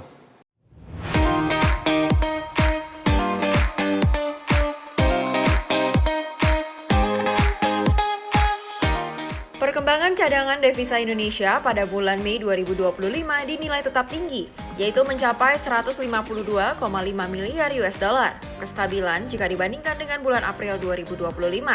Hal ini dipengaruhi oleh beberapa faktor, seperti penerimaan pajak dan jasa, penerimaan devisa migas, pembayaran hutang luar negeri pemerintah, dan kebijakan stabilisasi nilai tukar rupiah sebagai respon Bank Indonesia dalam menghadapi ketidakpastian pasar keuangan global yang tetap tinggi. Posisi cadangan devisa pada akhir Mei 2025 ini setara dengan pembiayaan 6,4 bulan impor atau 6,2 bulan impor dan pembayaran utang luar negeri pemerintah, serta berada di atas standar kecakupan internasional yaitu sekitar 3 bulan impor. Bank Indonesia menilai cadangan devisa tersebut mampu mendukung ketahanan sektor eksternal serta menjaga stabilitas makroekonomi dan sistem keuangan. Kedepan, Bank Indonesia memandang posisi cadangan devisa memadai untuk mendukung ketahanan sektor eksternal sejalan dengan prospek ekspor yang tetap terjaga, neraca transaksi modal dan finansial yang diperkirakan tetap mencatatkan surplus, serta persepsi positif investor terhadap prospek perekonomian domestik dan imbal hasil investasi yang menarik. Bank Indonesia juga terus meningkatkan sinergi dengan pemerintah dalam menjaga stabilitas perekonomian untuk mendukung pertumbuhan ekonomi yang berkelanjutan. Tim redaksi Sinpo TV melaporkan. Pemirsa, kami akan kembali sesaat lagi dengan menghadirkan informasi lainnya. Tetap di Penyapa Pagi Sinpo TV.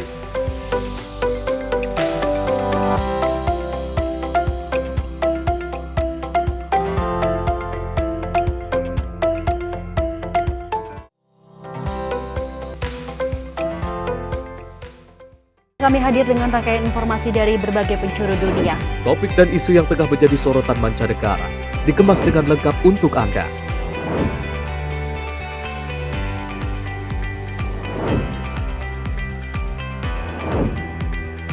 Peristiwa penting yang terjadi dari berbagai belahan dunia kini hadir dalam Sinpo Dunia setiap Senin hingga Jumat pukul 7:30 malam hanya di Sinpo TV.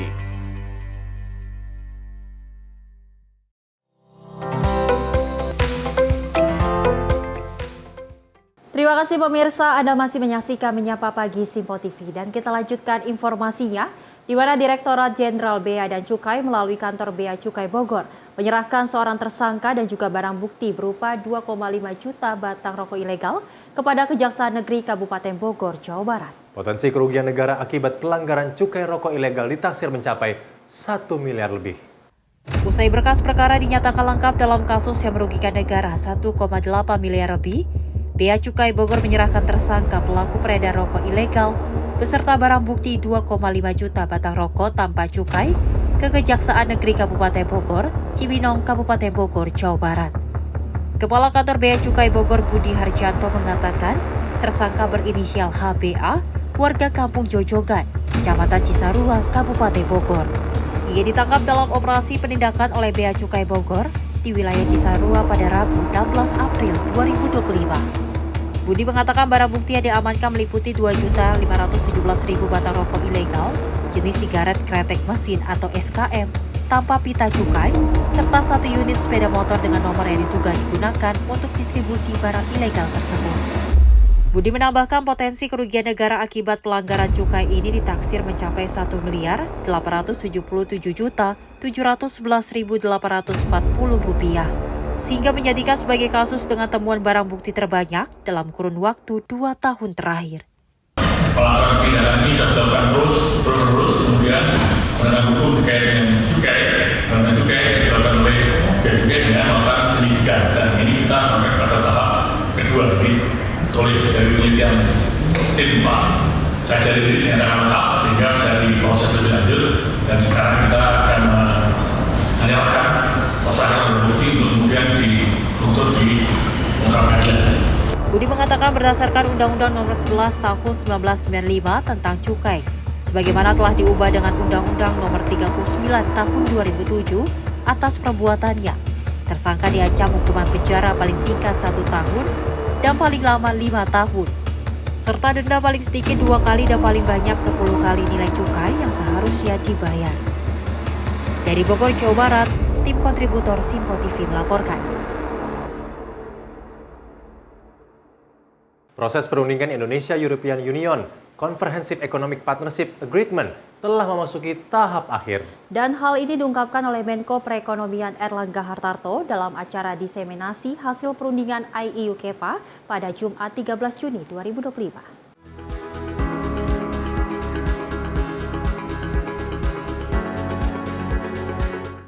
Dalam acara diseminasi hasil perundingan IEU-KEPA, Menko Bidang Perekonomian Erlangga Hartarto mengatakan IEU-KEPA telah memasuki tahap akhir dan hampir seluruh substansi telah disepakati.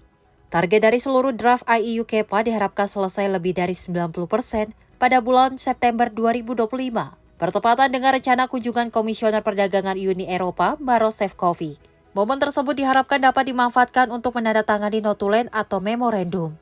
Dan terkait dengan EU-SEPA ini, proses daripada perundingan substansi ini sudah masuk tahap terakhir. Hampir seluruh substansi sudah disepakati. Itu dari hasil pertemuan kemarin di Eropa, di Brussels.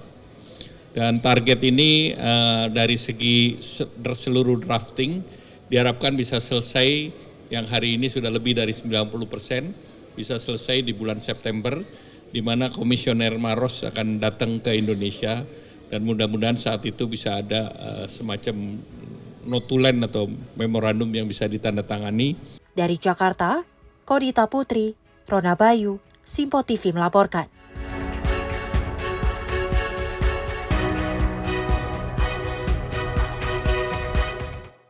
Sementara itu pemirsa, dari Kementerian Sosial terus melakukan perekrutan 4.000 lebih guru untuk sekolah rakyat. Menteri Sosial Saifullah Yusuf memastikan 100 sekolah rakyat akan beroperasi pada Juli mendatang di tahun ajaran baru untuk tahap pertama. Kementerian Sosial terus melakukan finalisasi terhadap program sekolah rakyat. Saat ini perekrutan terhadap guru mulai dilakukan untuk mempercepat penyelenggaraan program tersebut. Diharapkan sebanyak 4.000 lebih guru akan rampung dalam perekrutan hingga akhir Juni nanti. Sehingga untuk tahap awal 100 sekolah rakyat bisa beroperasi pada tahun tahun ajaran baru yang akan digelar pertengahan bulan Juli. Alhamdulillah semua berjalan baik ini. Sekarang udah dibuka untuk rekrutmen guru, ya. Insya Allah nanti di tanggal 23-24 proses rekrutmen guru semua udah selesai. Sekitar 4.000 guru lebih. Sisanya 600 guru itu pendidikan agama, baik Islam, Nasrani maupun juga agama-agama yang lain.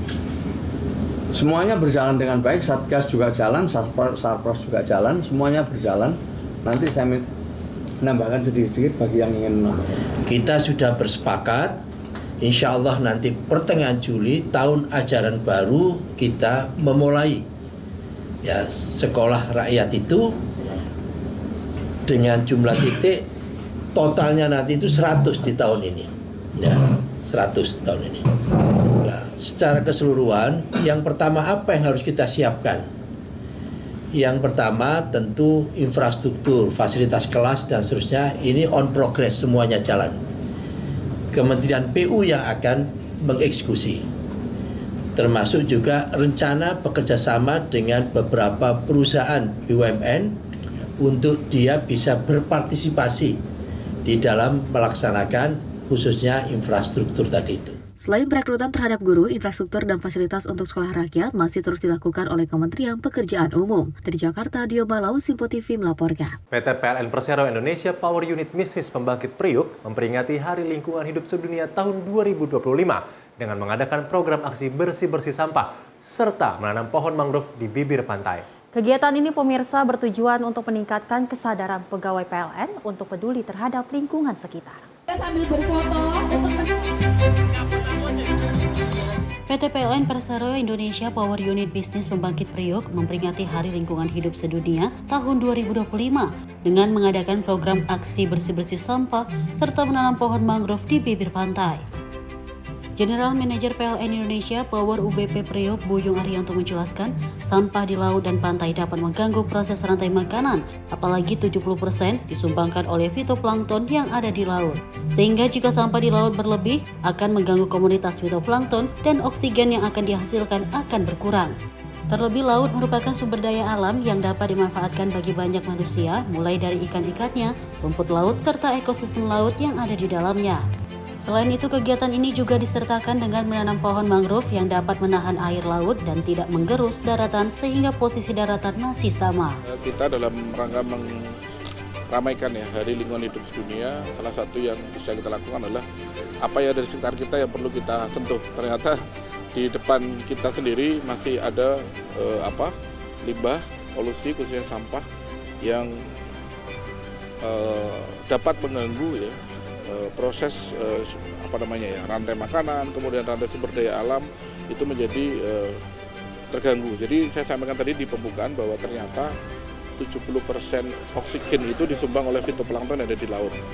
Kalau sampah itu ada di laut berarti fitoplankton itu akan terganggu komunitasnya, sehingga mungkin oksigen yang disumbangkan kepada kita umat manusia akan turut berkurang. Nah ini mungkin refreshment karena mungkin dari kita banyak yang lupa ternyata memang laut memberikan sumber daya oksigen yang luar biasa, selain tentunya sumber makanan bagi kita untuk ikan, kemudian untuk nelayan dan sebagainya, itu merupakan sesuatu yang luar biasa. Nah untuk pembangkit sendiri laut itu tidak bisa dipisahkan ya. Kami hampir semua pembangkit itu untuk saya PLTGU dan itu hidup di sebelah laut. Ya mangrove itu fungsinya untuk menahan abrasi sehingga air laut tidak semakin menggerus daratan yang ada di sini, karena nanti sebenarnya banyak sih, salah satunya untuk ombak kita menggunakan itu beton atau tahu, kemudian mangrove itu lebih kuat lagi untuk menahan si tanah, sehingga ketika gelombang pasang di sini dia tidak ketarik kembali ke sana, sehingga posisi daratan masih tetap sama di sana sini. Nah itu salah satu fungsi daripada mangrove. Kegiatan ini juga melibatkan PLN penyaluran, mitra binaan, dan bank sampah yang nantinya sampah-sampah yang telah terkumpulkan dapat dikonsolidasi sehingga sampah yang tadinya tidak berharga menjadi sampah yang memiliki nilai jual. Dari Jakarta, Fahrijal Ahmad Amin, Sinpo TV melaporkan. Kita lanjutkan informasinya pemirsa, di mana dua pelaku pencurian uang nasabah dengan modus ganjal mesin anjungan tunai mandiri atau ATM berhasil diringkus saat melakukan aksinya di Jalan Garuda, Kelurahan Pasir Gunung Selatan, Kecamatan Cimanggis. Pihak kepolisian dari Polsek Cimanggis berhasil mengamankan kedua pelaku, yaitu bernama MT dan juga SB, di mana salah satu merupakan residivis dengan kasus yang sama. Kapolsek Cimanggis Kompol Jupriyono menjelaskan dalam aksinya pelaku memasukkan lidi ke dalam slot mesin ATM sebagai pengganjal. Akibatnya saat seorang hendak mengambil uang, maka kartu ATM-nya tidak dapat masuk. Saat korban mulai kesulitan, kedua pelaku datang dan menawarkan diri untuk menolong. Kemudian pelaku meminta PIN ATM milik korban. Dengan caranya, pelaku menukar kartu ATM korban dengan kartu yang sudah disiapkan sebelumnya. Kemudian pelaku yang sudah mengetahui PIN kartu ATM korban akan menguras uangnya di mesin ATM lain. Dalam peristiwa ini pelaku belum berhasil melancarkan aksinya untuk mengambil uang korban. Apes sang pelaku malah berhasil diamankan oleh warga bersama-sama petugas patroli dari Polsek Cimanggis. Dari hasil pengembangan polisi, salah satu pelaku berinisial MT berstatus residivis dengan status yang sama. MT melakukan perbuatannya di sejumlah daerah, diantaranya Bekasi, Bandung, Serang, hingga Cilegon, Banten. Dari tangan pelaku, polisi mengamankan belasan alat ganjal kartu ATM seperti korek dan belasan kartu ATM dari berbagai bank. Modus operandi yang digunakan dalam peristiwa percobaan pencurian dengan pemberatan ini, kedua pelaku ini memasukkan lidi ke dalam ATM dengan tujuan supaya nanti ketika ada warga yang hendak mengambil uang melalui ATM tadi yang sudah terganjal itu, sehingga tidak bisa masuk karena sudah diganjal dengan lidi yang memang sudah dipersiapkan oleh pelaku. Ketika masyarakat atau warga atau korban ini tidak bisa transaksi melalui ATM-nya, dua orang pelaku ini datang seolah-olah mau menolong atau mau membantu. Kemudian ATM miliknya korban itu ditukar oleh kedua pelaku dengan ATM miliknya pelaku yang memang sudah dipersiapkan sebelumnya.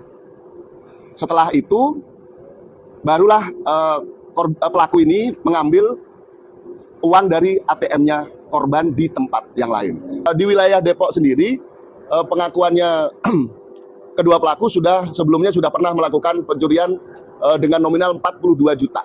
Atas perbuatannya, pelaku dijerat dengan pasal 363 Junto 53 dengan ancaman 7 tahun penjara. Tim redaksi Sinpo TV melaporkan. Kita beralih ke berita selanjutnya.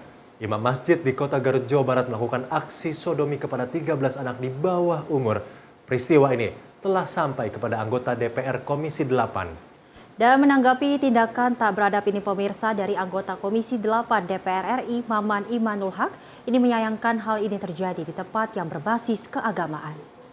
Tindakan tak beradab ini diketahui telah dilakukan sejak tahun 2023 dengan total 13 korban anak di bawah umur.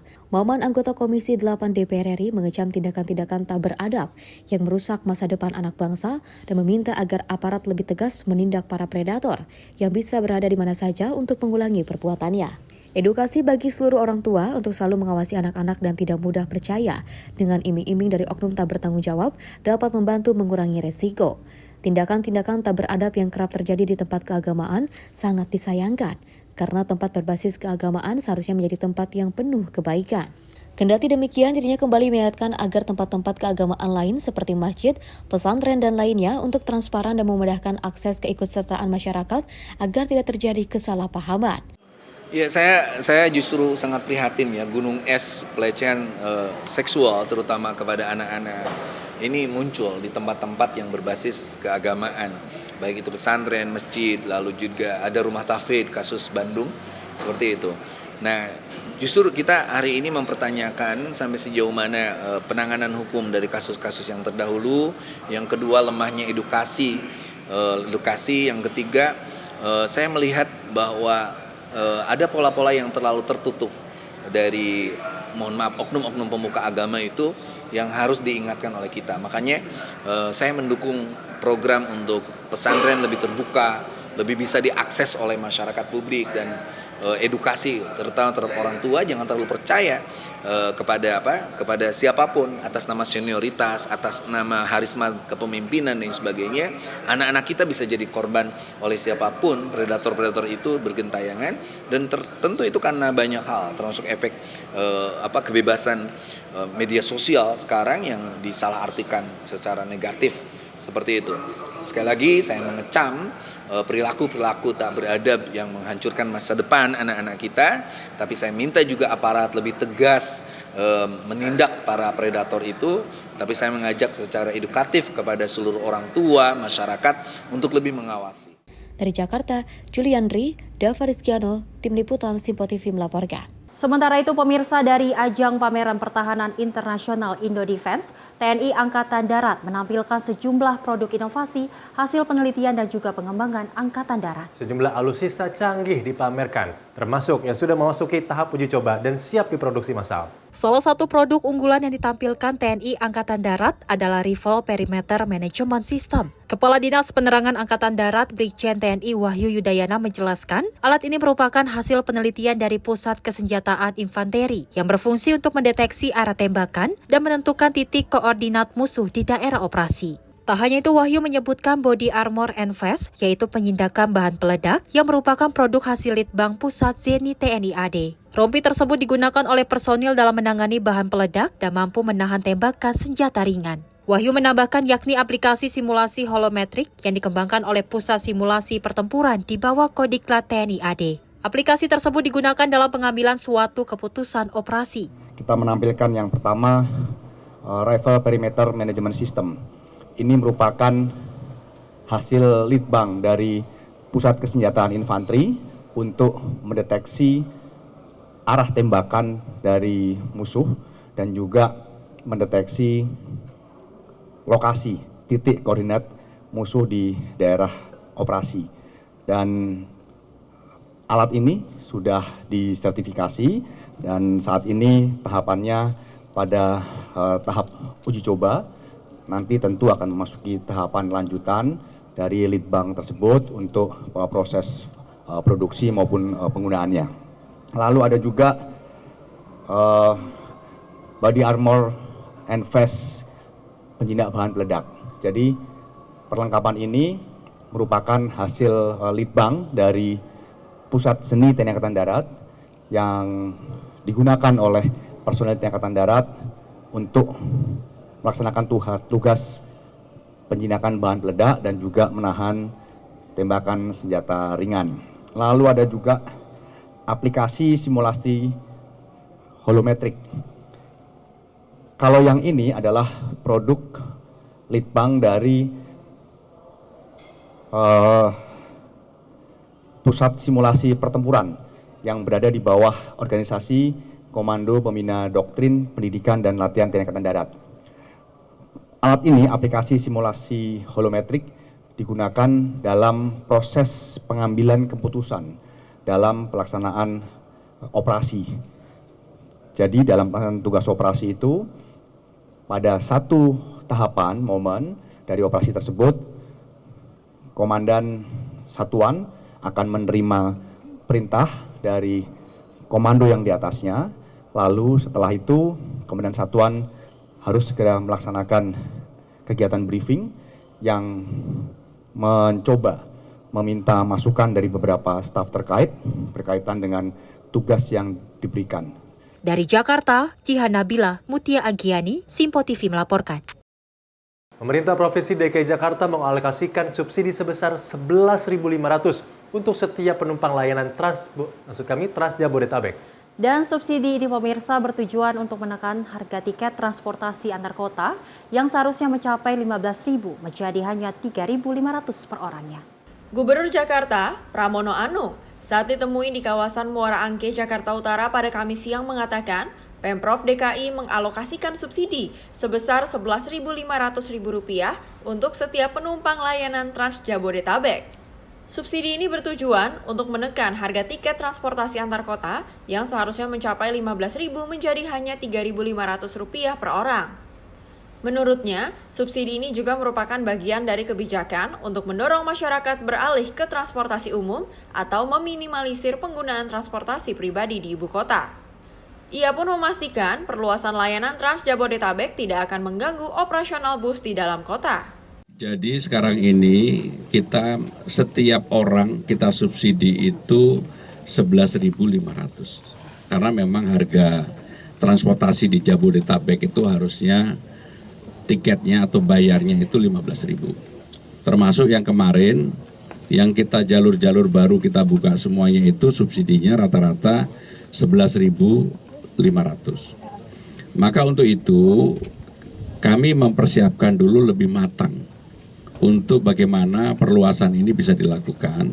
Sehingga sekarang ini walaupun ada permintaan dari daerah-daerah yang berdekatan dengan Jakarta, Bogor, Depok, Tangerang, Tangerang Selatan, bahkan yang saya sampaikan Bekasi, Cianjur, mereka meminta untuk dibuka jalur-jalur itu. Dan kami sedang mempersiapkan. Dan nggak benar bahwa pembukaan jalur-jalur ini mengurangi jalur yang ada di dalam kota. Karena ada keluhan, mengalami pengecilan bis dan sebagainya. Jadi kemarin saya sudah sampaikan kepada Kepala Dinas Perhubungan untuk yang paling utama yang di dalam tidak boleh terganggu. Seperti diketahui, Pemprov Jakarta telah membuka sejumlah rute baru Trans Jabodetabek yang menjangkau wilayah penyangga seperti Banten, Bekasi, Pik 2, Depok, dan Bogor. Rute tersebut meliputi Blok M Alam Sutra, Blok M Pik 2, Blok M Bogor, Vida Bekasi Cawang, dan Sawangan Lebak Bulus. Dari Jakarta, Dio Malau, Sinpo TV melaporkan. Ya, Sally, informasi tadi tidak mengakhiri dong, bahwa kita ada informasi untuk para pemirsa Sinpo TV. Jangan lupa dan jangan ganti channel Anda hingga nanti malam pastinya. Karena kenapa? Pada tepat pukul 18.00 waktu Indonesia Barat, Sinpo TV akan memberikan surprise untuk masyarakat di seluruh Indonesia. Dan pastinya harus dinantikan oleh masyarakat Indonesia, terutama pemirsa Sinpo TV, karena pastinya Sinpo TV akan menampilkan program-program terbaru dan juga tampilan yang baru, Mahathir. Jangan banyak-banyak, karena nanti kita akan hadirkan malam hari ini. Tetap saksikan, tetap tonton Sinpo TV, tepatnya pada pukul 18.00 waktu Indonesia Barat. Ya, Mahathir, informasi tadi sebagai penutup jumpa kita kali ini dalam Menyapa Pagi Sinpo TV. Dan saya Sally Sregar. Dan saya Mahathir Muhammad, segenap kru yang bertugas pamit undur diri. Sampai bertemu lagi dan sampai jumpa.